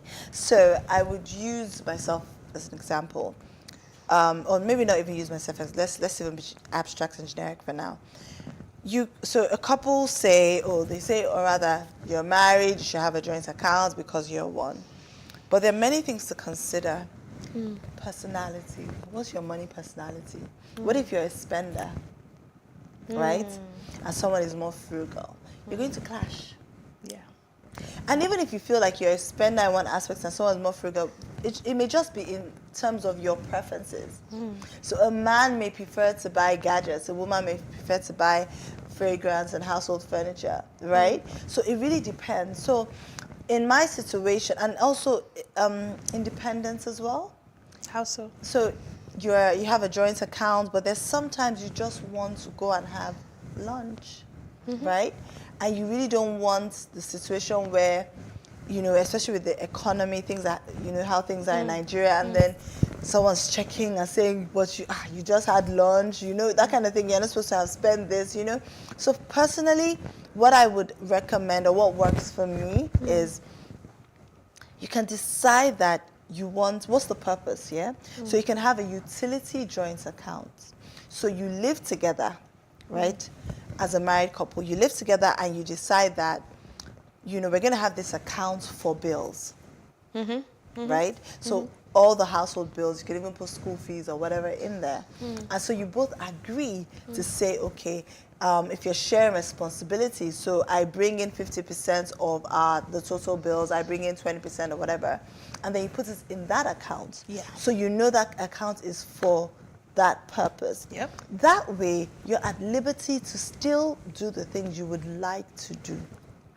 Right? So there are times that I am driving and, you know, I just want to indulge. I just want to go to the spa. I just want to, you know, do something different. And I don't have to ask my husband's permission because I'm not, but however, if it was in that utility account, then you're taking for something that is not for the purpose, then you owe it to the person, your partner, you're accountable to say, okay, I would like to do that. For me, I think that kind of works out. But right? doesn't that mean that you are lacking discipline? Because if you've opened a utility account, self-care is not utility. Exactly. So, but if it wasn't a function of the fact that you already had a separate account, then you will call it lack of discipline. It may not be a lack of discipline that you want to go to the spa today. It may just be you just want to treat yourself. You've had But you take it from your own account. So you take it from your own account. That's what I'm saying. But if you didn't have that separate account and you all just had a joint account for every and anything, then those kind of things, someone will say it's indiscipline. When it's not indiscipline, I just want to. That's why, for me personally, I don't think joint account makes sense. I think, again, it just goes for the purpose. So if you're saying you want to have, I mean, again, it doesn't have to work. So I know a couple that they were both earning really good money. She was very successful, he's very successful as well. And what they decided to do was he would focus on the, you know, monthly household, and her salary was more for like when they want to go on summer, really nice summer holidays or make some investments. So they understood, they came to an agreement, they were unified, they were joint into, they may not have necessarily had a joint account. Because I feel like this whole joint account thing can actually cause more problems than solutions if you don't understand it. I think the first thing is not saying you want to have a joint account, but being unified, you know, agreeing in your, you know, discerning your financial habits, your goals. Then you can decide, okay, are we going to have a full-on joint account? Because, for instance, if there's a woman that's not working and your husband is working and you have a joint account, right? So you may feel like it gives you more security. But what if you still have your own account and it gives you an allowance? Or on the flip side, a lot of women are earning more than their husbands now, right? So if, on the same flip side as well, if they had a joint account, I just feel like it can cause unnecessary problems and stress. And life generally already has its own challenges. You don't need that. Do you understand? So I would say come together, determine, you know, why you can have several joint accounts, but I think as an individual, as someone that's an adult, you should have your own. Have your own, something that you know that, and you can even decide what your own, you know, you can come together and say, out of our monthly salary, we're going to have 100,000 naira each for our own thing, right? So you're still joint, but then I think there's that independence that's needed even in a marriage. Yeah, that's, you've actually touched on my next question, which was, how does this impact the individual and the joint couple? Yeah, in terms of their financial strength, stability, and independence. And that's what you're talking about now. Because you're one, but at the same time, you're also, you're two whole people that come together. Two whole people with different sets of values, different beliefs, different upbringing, different outlook on life, different everything. Yeah, so you're coming together, and the fact that you even, and you know, it's a good thing. So I don't want to make it seem like having a joint account is a bad thing. It's a good thing because it shows, okay, you realize that you're one. So I think that even before you go to the account part of it, you need to just be of the same mindset that you're one. So even if we may not have the same physical joint account, my money is our money, your money is our money in a relationship. With a lot of relationships, the man's money is our money. The woman's money is my her money. That's what we're told. That's what we're taught. But at the end of the day, right, you should be able to feel that, my money is our money, right? It doesn't matter where the money comes from. It shouldn't really matter because it's our money. And sometimes things are if you're aligned in the other areas of your relationship. That's the most important. So are you actually aligned? It's not, the joint account is just like a symptom, or I don't know how to describe what I'm trying to say, but it's not the core thing. The core thing is the relationship. Are you aligned in your beliefs? Are you one, right? So that way you won't even worry if you don't have a joint account, because you know that you can take your husband's ATM card if you want it. Do you understand? You can do whatever you. So it's about understanding that you are one together, and then deciding, okay, in terms of how we're going to spend, how does it work for me? So find out what works for you. If a joint account works, because somebody may be excessive, maybe a spender, and may need that control, because the woman or the man may need to, okay, you know what, let me help you, so we can manage our money, almost like having a coach kind of thing, then you can have that joint account, right? But I just feel like people just say, oh, you must have, and if you don't have, you're not doing well in your marriage. No. But there's some marriages where it's actually sometimes the husband who insists on having a joint account. Okay. And I hear sometimes that it's even a cultural thing, that the husband is like, give me your money that you are earning. Oh. So in that case, those are things that make me think, that's not equality there. If it's about, so what about you give me your money? Do you understand? I think so. For someone like my husband and I, so like I said, we don't have a joint account. My husband has been saying it consistently. He's actually been saying that, oh, he wants to open an account or make me. Actually, I think what's even most important is making sure that your spouse is your next of kin. I think that's more important than even having a joint account, because life happens. So let me give you an example. I remember a friend of mine, her dad passed. Her parents are older. And the mom, it was like trying to scramble to quickly get money from the accounts before the banks would know. No way. Because once the banks know that the person has died, they close the account. Yeah, so you have to go through, I think it's probate, before you can get funding. So almost another thing that I heard about and that wouldn't have happened if they had a joint account. So that won't have happened, because then she can just go and, you understand, get the cash, whatever. The same thing there was another couple where he was ill. I think he went in a coma. And they needed money to pay for treatments, and he was the sole provider, and he nobody knew. He was hiding some of the accounts. They didn't know where he had the accounts. Some of maybe they didn't have the pins. Do you understand? So who's wise at the end of the day? The person shuts himself in the foot. So that's why I say it's about transparency. So transparency. I know my husband's pins. He knows my pins. Right? I feel like we're one, so I don't even feel the need to monitor him. I know that he's not a spendthrift. I know that he's reasonable. I know that he puts the family first, right? So even if he indulges, I don't even care, because I feel like you deserve it. You deserve to. So sometimes I may even just tease him. I like you're just, just teasing, but you're really looking, you've really gone to spend kind of thing. Just teasing, and like, you see him like, no, but Omi, I'm just teasing you. I'm just teasing you. You know what I mean? But we understand each other, and we realize that we are one first, and it's not determinant on whether we have a joint account or not. Wow. So more importantly than the joint account, more importantly than joint account first is transparency and understanding that you're one. Yes. But you've now even touched on something that's even a completely different topic, next of kin. So I'm going to double back again. because I still don't have clarity.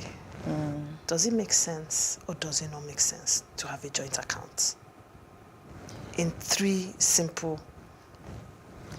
If it works for your marriage, then do it. So 1, if it works for your marriage, do it. Yes. Most importantly, are you one beyond the joint account? And how you should also have a mechanism for how do you solve conflicts that may arise from that joint account. Conflict resolution. Yes. But if you're one, should there be conflict? There shouldn't, but life happens, right? So the economy now, everything is expensive. People are on edge. People lose income. You know, what if someone loses their job and another person is the one then funding, you know, all the time, and there are issues within the marriage, you're just irritated. How would you solve that? Would you take it personally? Oh, but I'm the one that's bringing the money now. Why are you now, you know, or, you know, start getting angry at the person? So it's a marital thing. How secure is your marriage? Is the foundation of your marriage secure enough? I feel like that's what's important, so that whatever arises from having the joint account, you will solve it, right? I think I don't know if it's the same thing, but almost the same thing as whether I should get a prenup or not. Very true, actually. It's a very, very similar comparison. Is your foundation solid? Is your marriage solid? Is your marriage solid? If your marriage is solid, the joint account will work for you. And if it's solid, even if you don't have a joint account, you would survive. You'd work. You will thrive.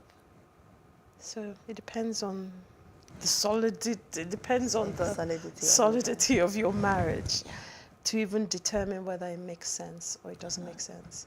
But you've also talked about the fact that you can have a joint account and you can have personal accounts. Yes, so you can have a joint account. So that's what I would recommend to my clients. I would say have a joint account that you can call it a purpose account. Have a joint account for a purpose. So education account, you know, or a utility account, investment account, you know, have an account for a purpose. Before you, even if you're saving, whatever you're doing, you should have a goal in mind. Why are you saving? You're not just saving. Have an emergency account, you know, have something for leisure, you know, whatever it is. But so essentially just be deliberate about it. Yes, but I think everybody should just have their own account.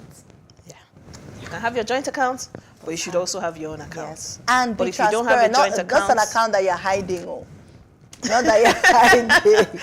That's transparent. Another thing again. Transparency. Yeah. Thank you so much, Omi. Again, it's been awesome. It's been amazing. And I've definitely learned a thing or two. And I hope everybody has as well. So thank you so much for coming back. Thank you. Can't wait to have you again and again and again. I'll be there. Thank you for watching. Stay tuned for a few more minutes as we round up the show.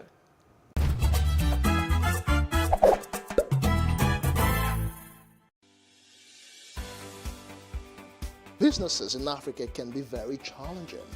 In Nigeria, it is particularly intimidating, and successful builders have learned how to navigate a hostile environment to unlock opportunities. But one major challenge businesses face is how to filter through the noise and identify where their ideal customers exist.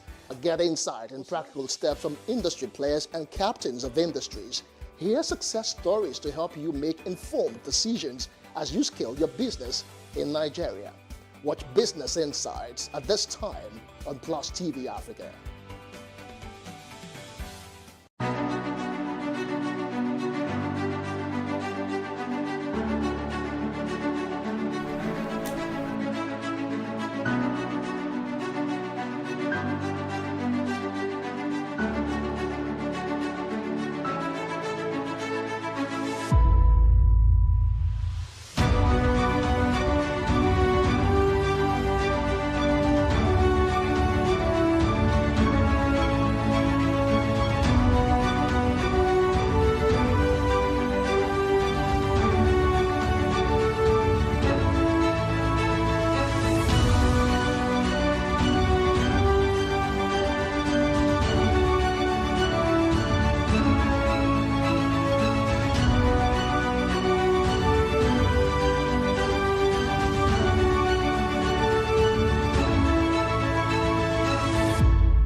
All right, so it's the Easter weekend show. It's Today with John and Helen on Plus TV Africa. We have looked at so many things today on the program that affects the family. Like we always say, the essence for creating this show is to give the family a sense of belonging, you know, to ensure that we bring back the values that we used to know are associated with the family and help solve some of the problems, you know, talking about them. They say a problem that is shared and talked about is like almost 100 or 50% half solved. Yeah, half solved. So we hope that the conversation with our guest this morning or this on the show today, the survivor, has been able to open, you know, some doors for you. You've been able to pick one or two things to do, and probably for someone who needs to take a decision for life, you know, that we've been able to help you do that. John, I see your passion, so much passion about this topic. I am. It's not just that. It's understood. I just hate man's inhumanity, you know, against any other man, no matter in whatever form. That's right. I can't stand it. So I can take my nugget. Please do. Okay. So my nugget today is you want to look professional and authoritative, but mostly you want to be yourself. You want to look professional and authoritative, but mostly you want to be yourself. And that's the authentic you. Now, the reason for this is that, yeah, most times we want to present ourselves on stage as being professional, authoritative. Maybe we acquire some kind of style from some other speakers that we have seen.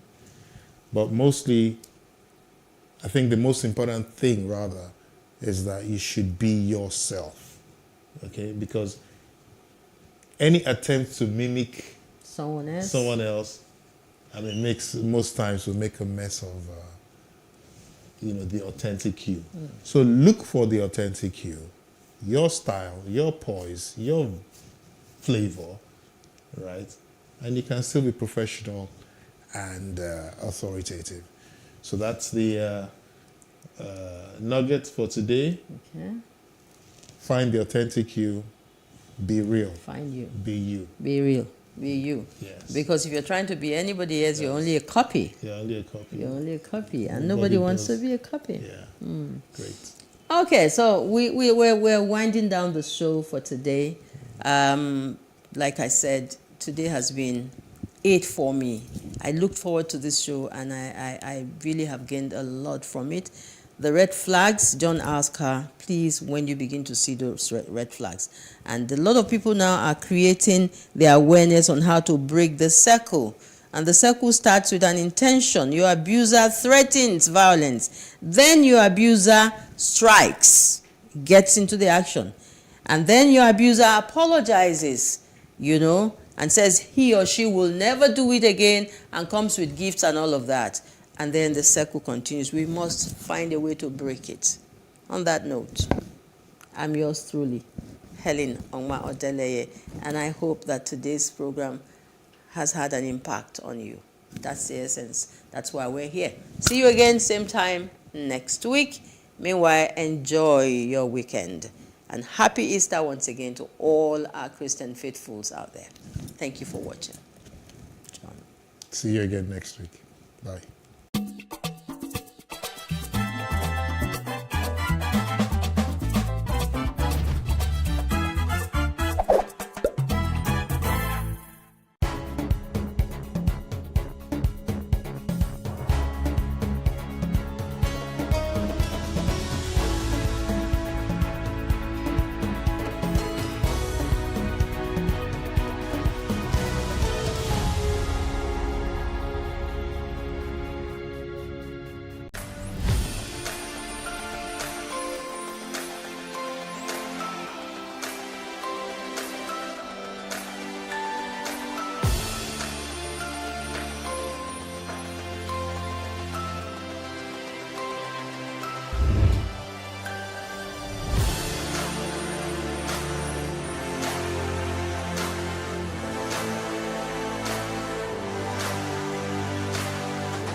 What we do not understand, we will stigmatize. What you can see is the remaining of the tanker that exploded. He suffered equally confessed.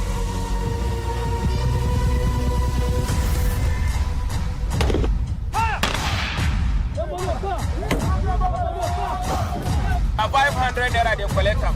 No talk, they go beat you. Now 2,500 they pay.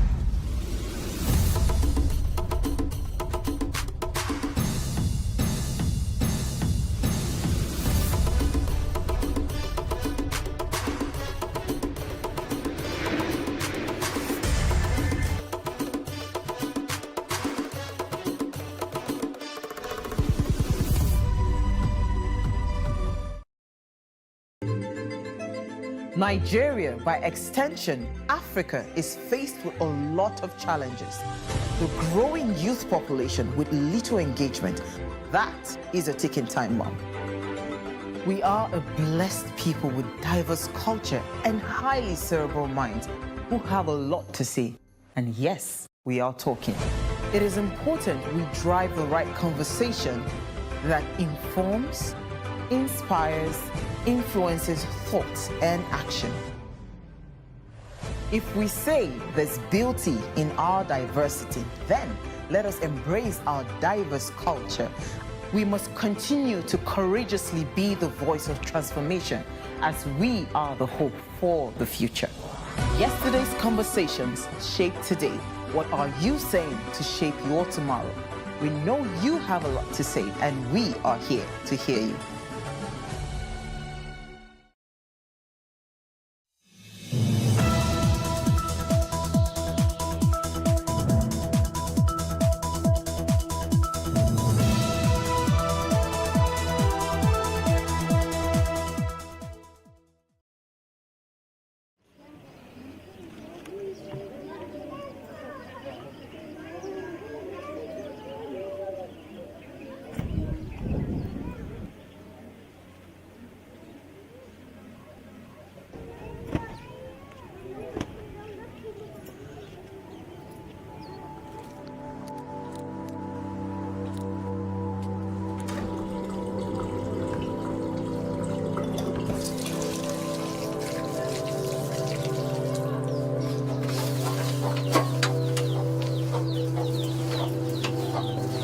জানে নাই যে সে তারা যেটা যাচাই করে নাই।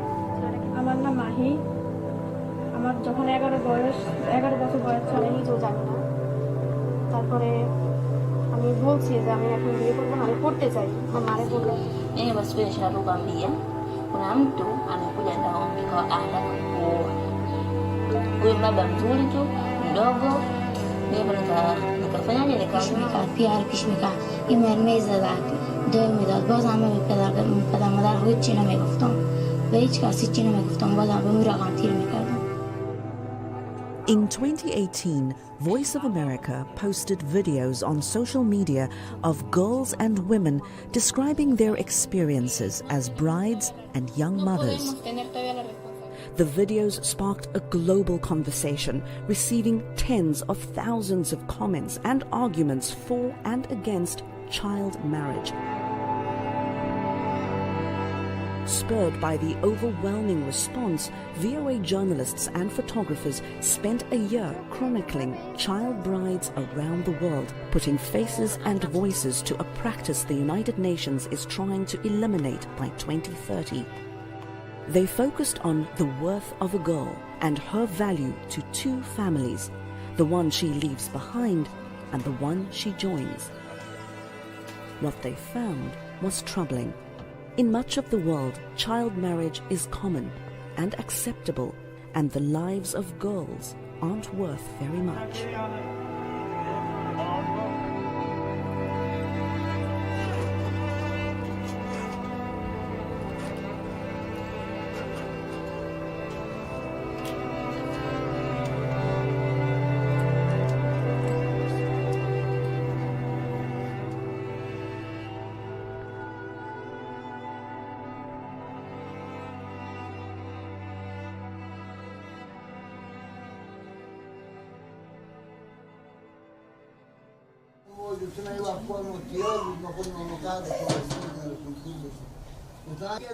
به مکتب میرفتم صنف 7 بودم 10 روز بمونده بود که امتحانا سالم نخو بودم که برم صنف 8 عروسی که بکردم دیگه نگذاشتم هرچی که من گفتم میرم به مکتب میرم امی خسول و خوشی ما همگی گفتن که اگه تو بری به مکتب ما.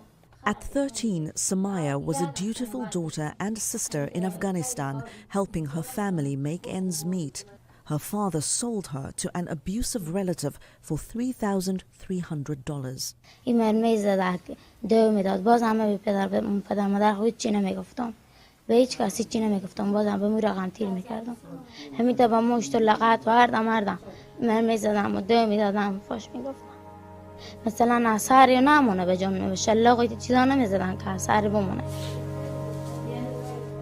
Samaya represents child brides around the world, poor, powerless, barely educated, whose resistance to marriage is either ignored or overruled. Like most, she had no choice in the decisions made by the grown-ups in her life. She was a business deal. بازم میگم سراخونه سیواشه سراخونه کارا مارکی میکنم موتور بخریدیم و نمقدارمو هم که میگفتم میرم مکتب و شومه و خوشومه و همه مرمی زدن که تو نمایی که بریم مکتب نمیگیشتم.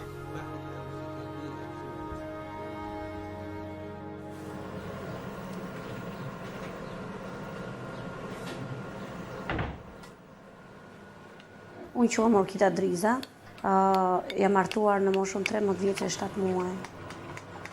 Njëra nga motrat e mia që ishte, domethënë, ishte më lart pak më e madhe se te unë, vuante me një sëmundje të rëndë, domethënë nga veshkat, të dyja veshkat I kishte jashtë funksionit për jetën, dhe ishte në rrezik vërtet për jetën.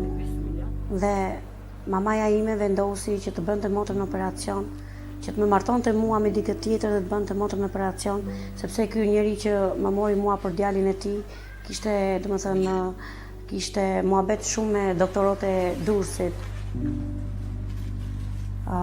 Ky ishte një detyrim ndaj familjes, edhe unë e bëra për hir të si me motre për të shpëtuar jetën.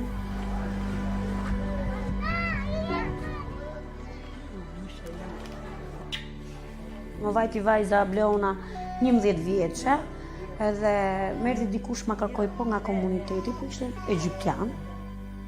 U detyrova, thash për mua si ta ketë shkujtash Zoti jetën, thash për paktën vetë di që të flej rrugëve, për paktën vetëm fëmijën ta kem të strehuar, sepse nuk njihja ndonjë këtu që ta mund ta strehoja fëmijën. Po faktikisht jam ndjer shumë e penduar, por më bëri jeta, fatkeqësia e jetës.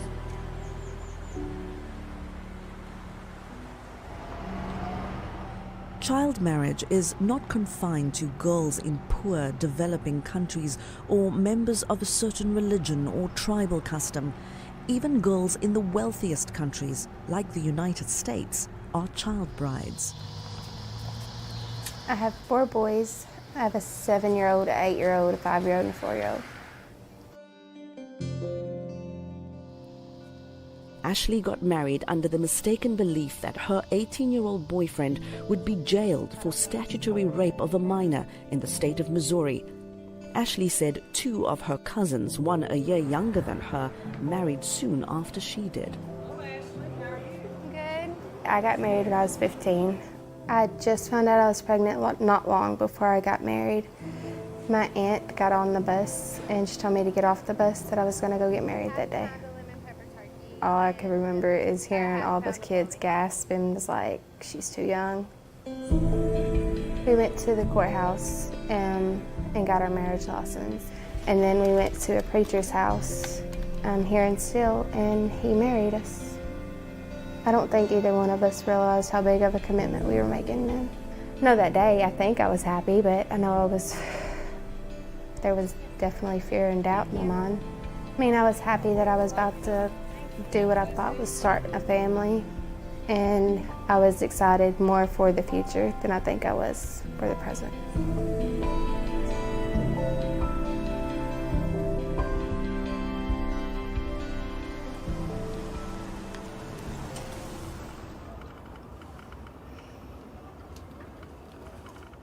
It عمر مې چې دی یو 20 کال کېږي چې عمر مې دی 6 میاشتې کېږي چې واده کړی مې دی.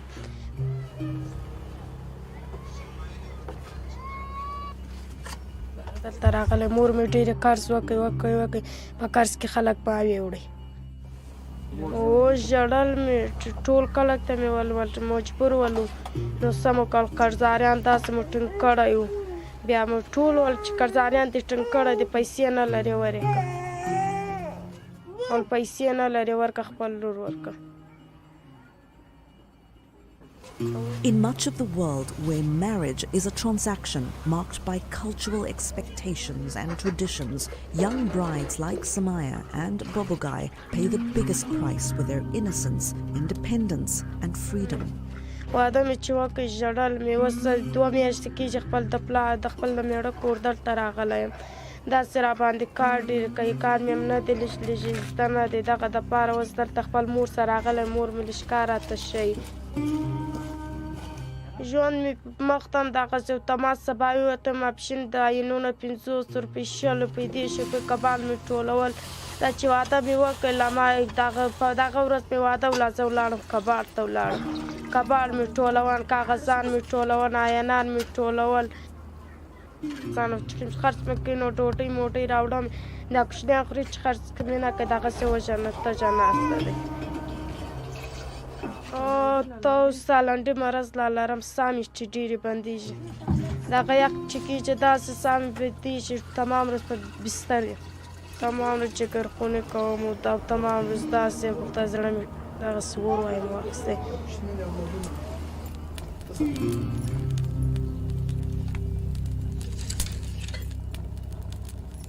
मेरी नंढी उम्र में शादी थी तो मैंने छोकरी मैंने बाबे ये सोचा उसी तो मैंने दिला पानी तक मैंने बाबे क्या तो वही थी सीट पे जब मैं बिलावन डो है ना वड्डे छोकरा बिलावन सारा नंढे वाला रवाज है ना नंढे उम्र पे शादी कर छोड़े लिया नंढी उम्र पे करनी तलाम पीछे मेरे बाबे मैंने दी थी मैं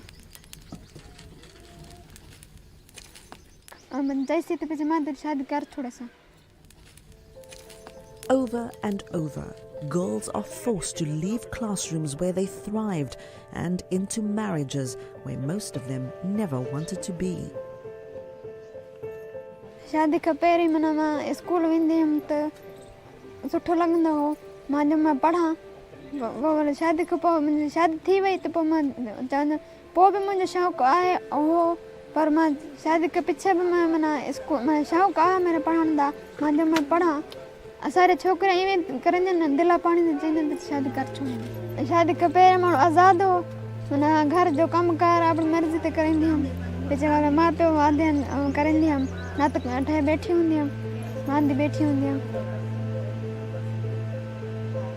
शादी खां पीछे वाला सॼी घर जी ज़िम्मेवारी आ गई न सॼी घर जी ज़िम्मेवारी आ गई त सॼा घर जा कमकार माना ॿारनि खे संभालणु पीछे भी मैंने घर वाले में पीछे रोक छोड़े ना घर की सॼी ज़िम्मेवारी आ गई अपनी दीदी शादी माना वॾी थी सी पीछे करवाई सा.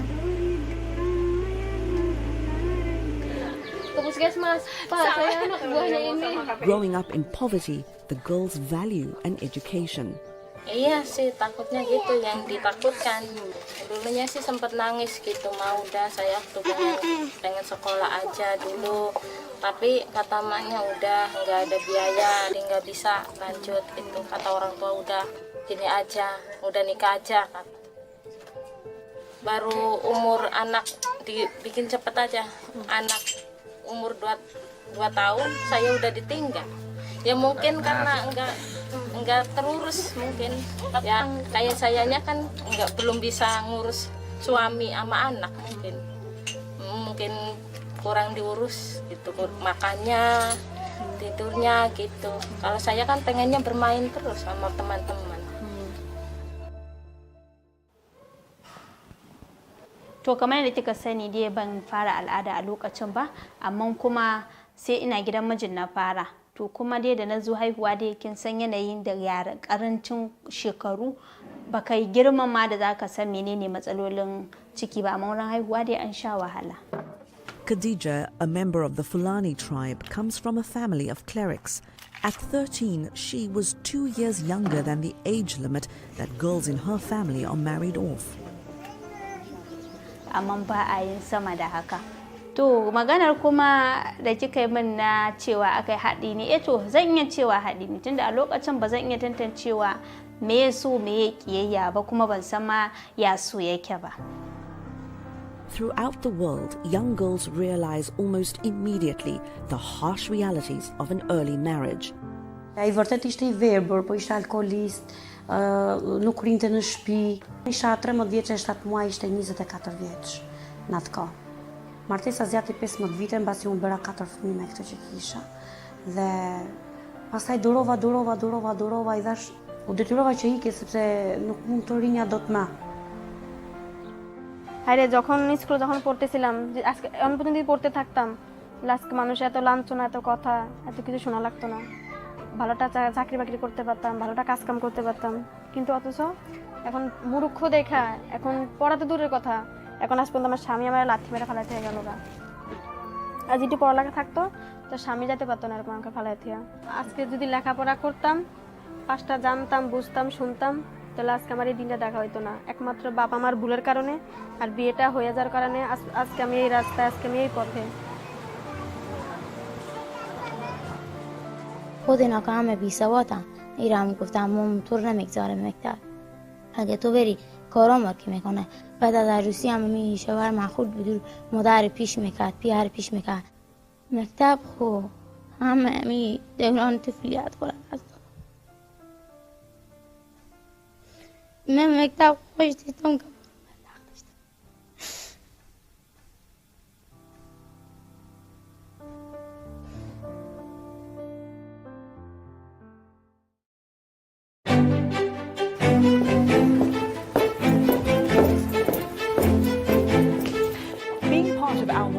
Is about more than just sitting here and talking about women's issues. It's about listening to them and bringing their opinions to the table and making sure their voices are heard. Because our lived experiences, our stories, and our voices will help shape the next generation.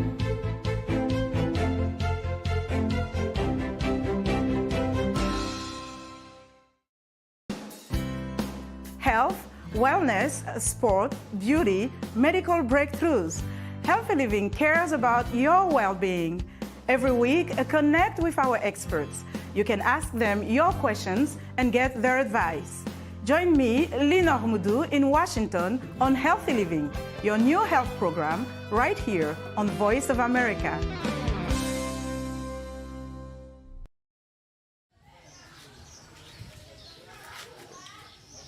In a village in Tanzania, faced with the prospect of being married off to a stranger, 14-year-old Mwana Hamisi took control of her own destiny. She said no.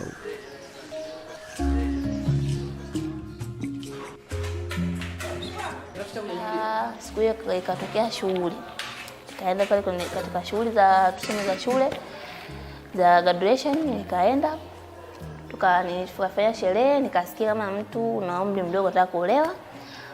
Fika kituoni akataja zile namba za simu nikachukua zile namba nikaziandika nikaondoka zangu nyumbani. Nilia mama akasemaje nenda nikaondoka zangu. Niliondoka zangu kwa hivyo fika siku ya pili ile yule bibi akanipa ile simu ili niasiliane naye yule bwana. Aliponipa ile simu mimi nikaichukua ile simu nikaziandika zile namba nikaanza kuwasiliana na polisi. Nikawasiliana nao kaniambia inabidi ulipate hilo jina la baba na hizo tarehe. Nilifika siku ya pili nikamuuliza mama mimi na ule tarehe ngapi? Akaniambia tarehe kuhusu ananioa nani? Akaniambia hivi vinavyo kuhusu wewe hapo kaa. Akaja mwenyekiti wa mtaa. Ulipofika usiku akaja mwenyekiti wa mtaa akasema wewe ndo Damwana nikamwambia ndio. Akaniambia aje sisi tumepata taarifa kutoka kituoni kama wewe unataka kuolewa. Kweli wewe nikamwambia kweli. Kwa mwenyewe na mimi sitaki kuolewa. Basi mwenyekiti tena akatumwa aende kule eneo la tukio. Akaambia hii ndoa isitishe. She now lives in a shelter with other vulnerable girls and dreams of a career in fashion. Despite a worldwide acceptance of child marriage, the young brides realize their own self-worth.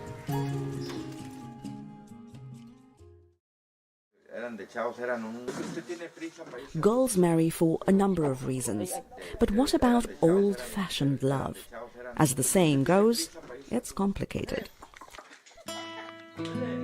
Estrella was in the 6th grade when she fell in love. She married her boyfriend over their parents' objections. In Mexico, roughly 1 in 4 girls is married or in a live-in relationship by age 18. Me llamo Estrella Belén Estrada Rodríguez, tengo 13 años, iba de segundo grado de la secundaria, sino que lo pensaba por mi escuela, pues, pero como lo quiero mucho, sí quería estar con él. Cambió pues porque estudiaba y llegando pues ya estaba todo listo. Ya ahorita pues tengo que atender a mi esposo. Me levanto temprano a darle pues su café para las 5:40, 6. Ya después empiezo a limpiar la casa, lavar trastes, lavo su ropa, todo, ¿no? Y ya le ayudo a mi suegra a hacer pues el desayuno para que aprenda yo a cocinar, pues más que nada, porque como no muy sé, pues ya mi suegra me enseña. Pero ya me estoy acostumbrada.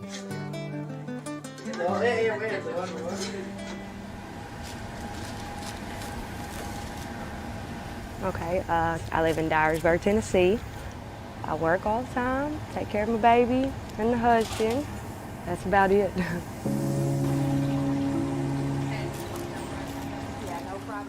At 16, Katie married a man twice her age.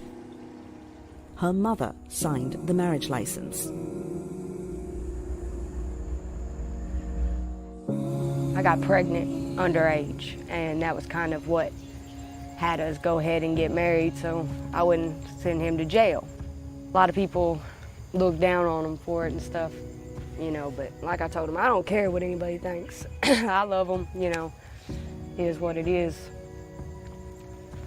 I mean, we're like any other marriage couple. We've had our problems. I mean, we split up, I went and stayed with them for a little bit, but we just know we want to live with each other, we want to be with each other, you know what I mean? So we work through our problems. I couldn't live without him. Sultan in Turkey can relate to that. Now nearing 60, hers was an arranged marriage. She has 2 sons and no regrets. Güzel bir şeydi, bilmiyorum. Ben de çocuktum. Beraber büyüdük oğlumla. Ama eşimi hiç tanımamıştım, bilmiyordum. Zamanla biz birbirimizi tanıdık. Şimdi çok mutluyum, çok şükür. Yani iki tane aslan gibi oğlum var. Güzel bir yerdedirler. Eşimle beraber yaşıyorum.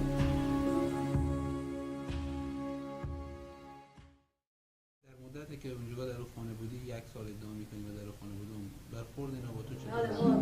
عکس‌ها و خریجی ببینم گناه نداره. هیچی گناه نداره.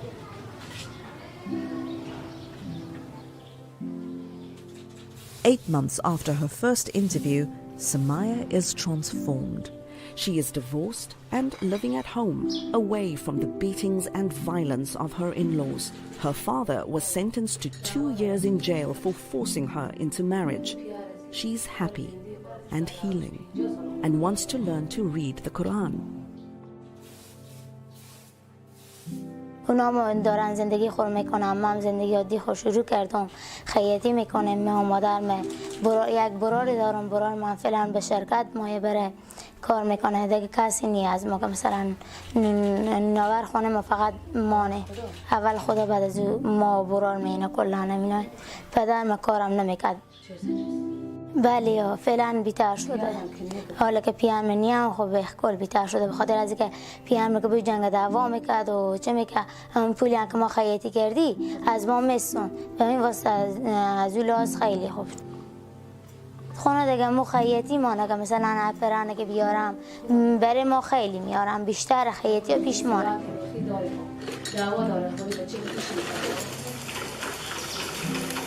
Na nikaendelea kusoma ile shule tuseme, ndoto zangu nataka niwe mwana design mzuri.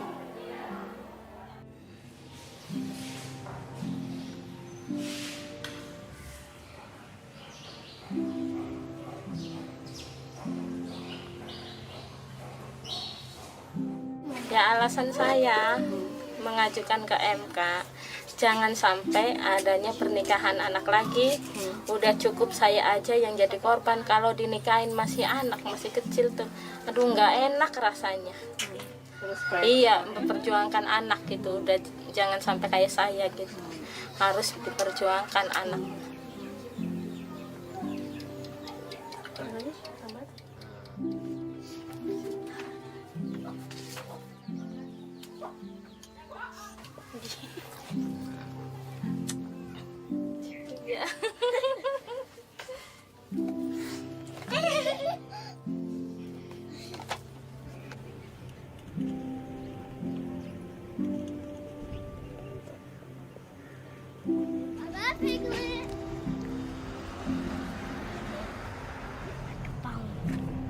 What about your microphone, Mama? It just stays there. Why? It just does. Nie minuty, ja to podzielu.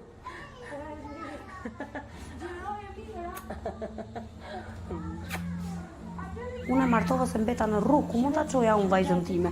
Pra ma tisha në një shtëpi me vajzën, kisha një shtëpi personale siç jam këtu për shkak. Me vajzën time, normalisht unë do ta arsimoja fëmijën. S'kishte nevojë vajza im për burr 11 vjeçë, 12 vjeçë, 13 vjeçë. Ta arsimohesh, të shkonte në një punë, të punonte për veten e saj në një kurs, për veten e saj, jo për mua, për veten. Unë do punoja vetë edhe për fëmijën që fëmia im të ishte dikushi. Girls like Samaya are the exception rather than the rule. Around the globe, they remain at risk. For every girl like Mwana Hamisi who escaped an unwanted marriage, millions more are trapped in abusive, unhappy unions. For every Katie and Sultan who found love, comfort and stability, millions more are like Khadija and Orkida who don't know what love is. Unë I bëj një mesazh të gjithë këtyre nënave, vërtet ne vetë jena martuar në një moshë të vogël, por të paktën fëmijëve tanë t'i japin një arsimim të mirë dhe fëmia mund të martohet në një moshë e pakta 20 vjeç, e pakta. তাই আমি সবার কাছে বলবো একটা কথাই কমু যে আমার মতো আমরা চাই না যে কোনো মেয়ের বাবা মা কোনো মেয়েকে অল্প বয়সে বিয়ে দিয়ে কোনো মেয়ের পড়ালেখা নষ্ট করুক বা কোনো মেয়ের জীবনটা নষ্ট করুক। I do regret, not finishing school, growing up way too fast. That's just stuff you shouldn't do when you're a kid, honestly. I see that all now. I didn't see it then, though, and you can't change it. Ending marriage before 18 is one of the United Nations 17 Sustainable Development Goals.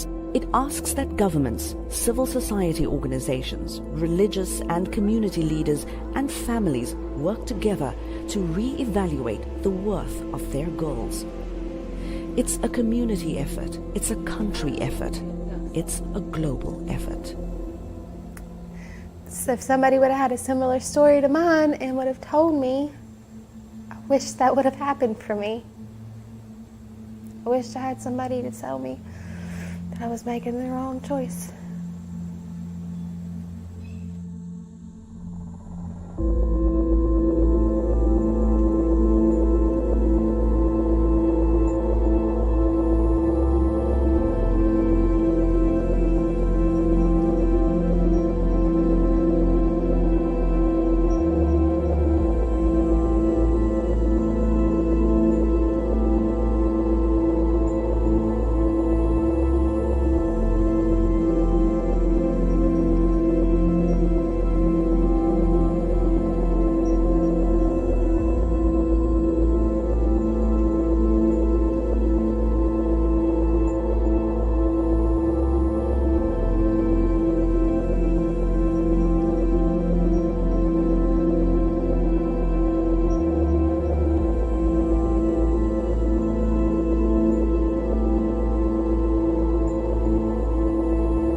Increase the reach of your events or business services.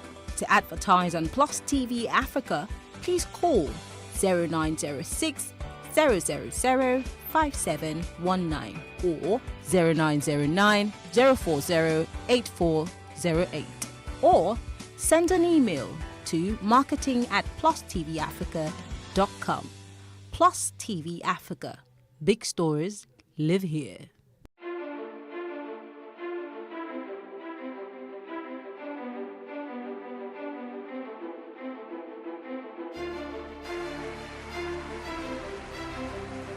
This Medan has been directed to empower 1,000 persons with disabilities in each state in the next 12 months. When I start hearing the shoot of gun, every public policy has winners and losers, and some will not be very happy with you, while others, usually the silent majority, will be quite happy.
Hello and welcome to a special edition of Our Voices. I am Oriane Itangishaka. On today's show, we'll hear from African women who are using technology to better their lives and their businesses. It is part of an exciting new multimedia series called Startup Africa, co-produced in cooperation with our affiliate partners, Channels TV in Nigeria, City TV in Ghana, KTN in Kenya, NBS in Uganda, and RTV in Rwanda. The series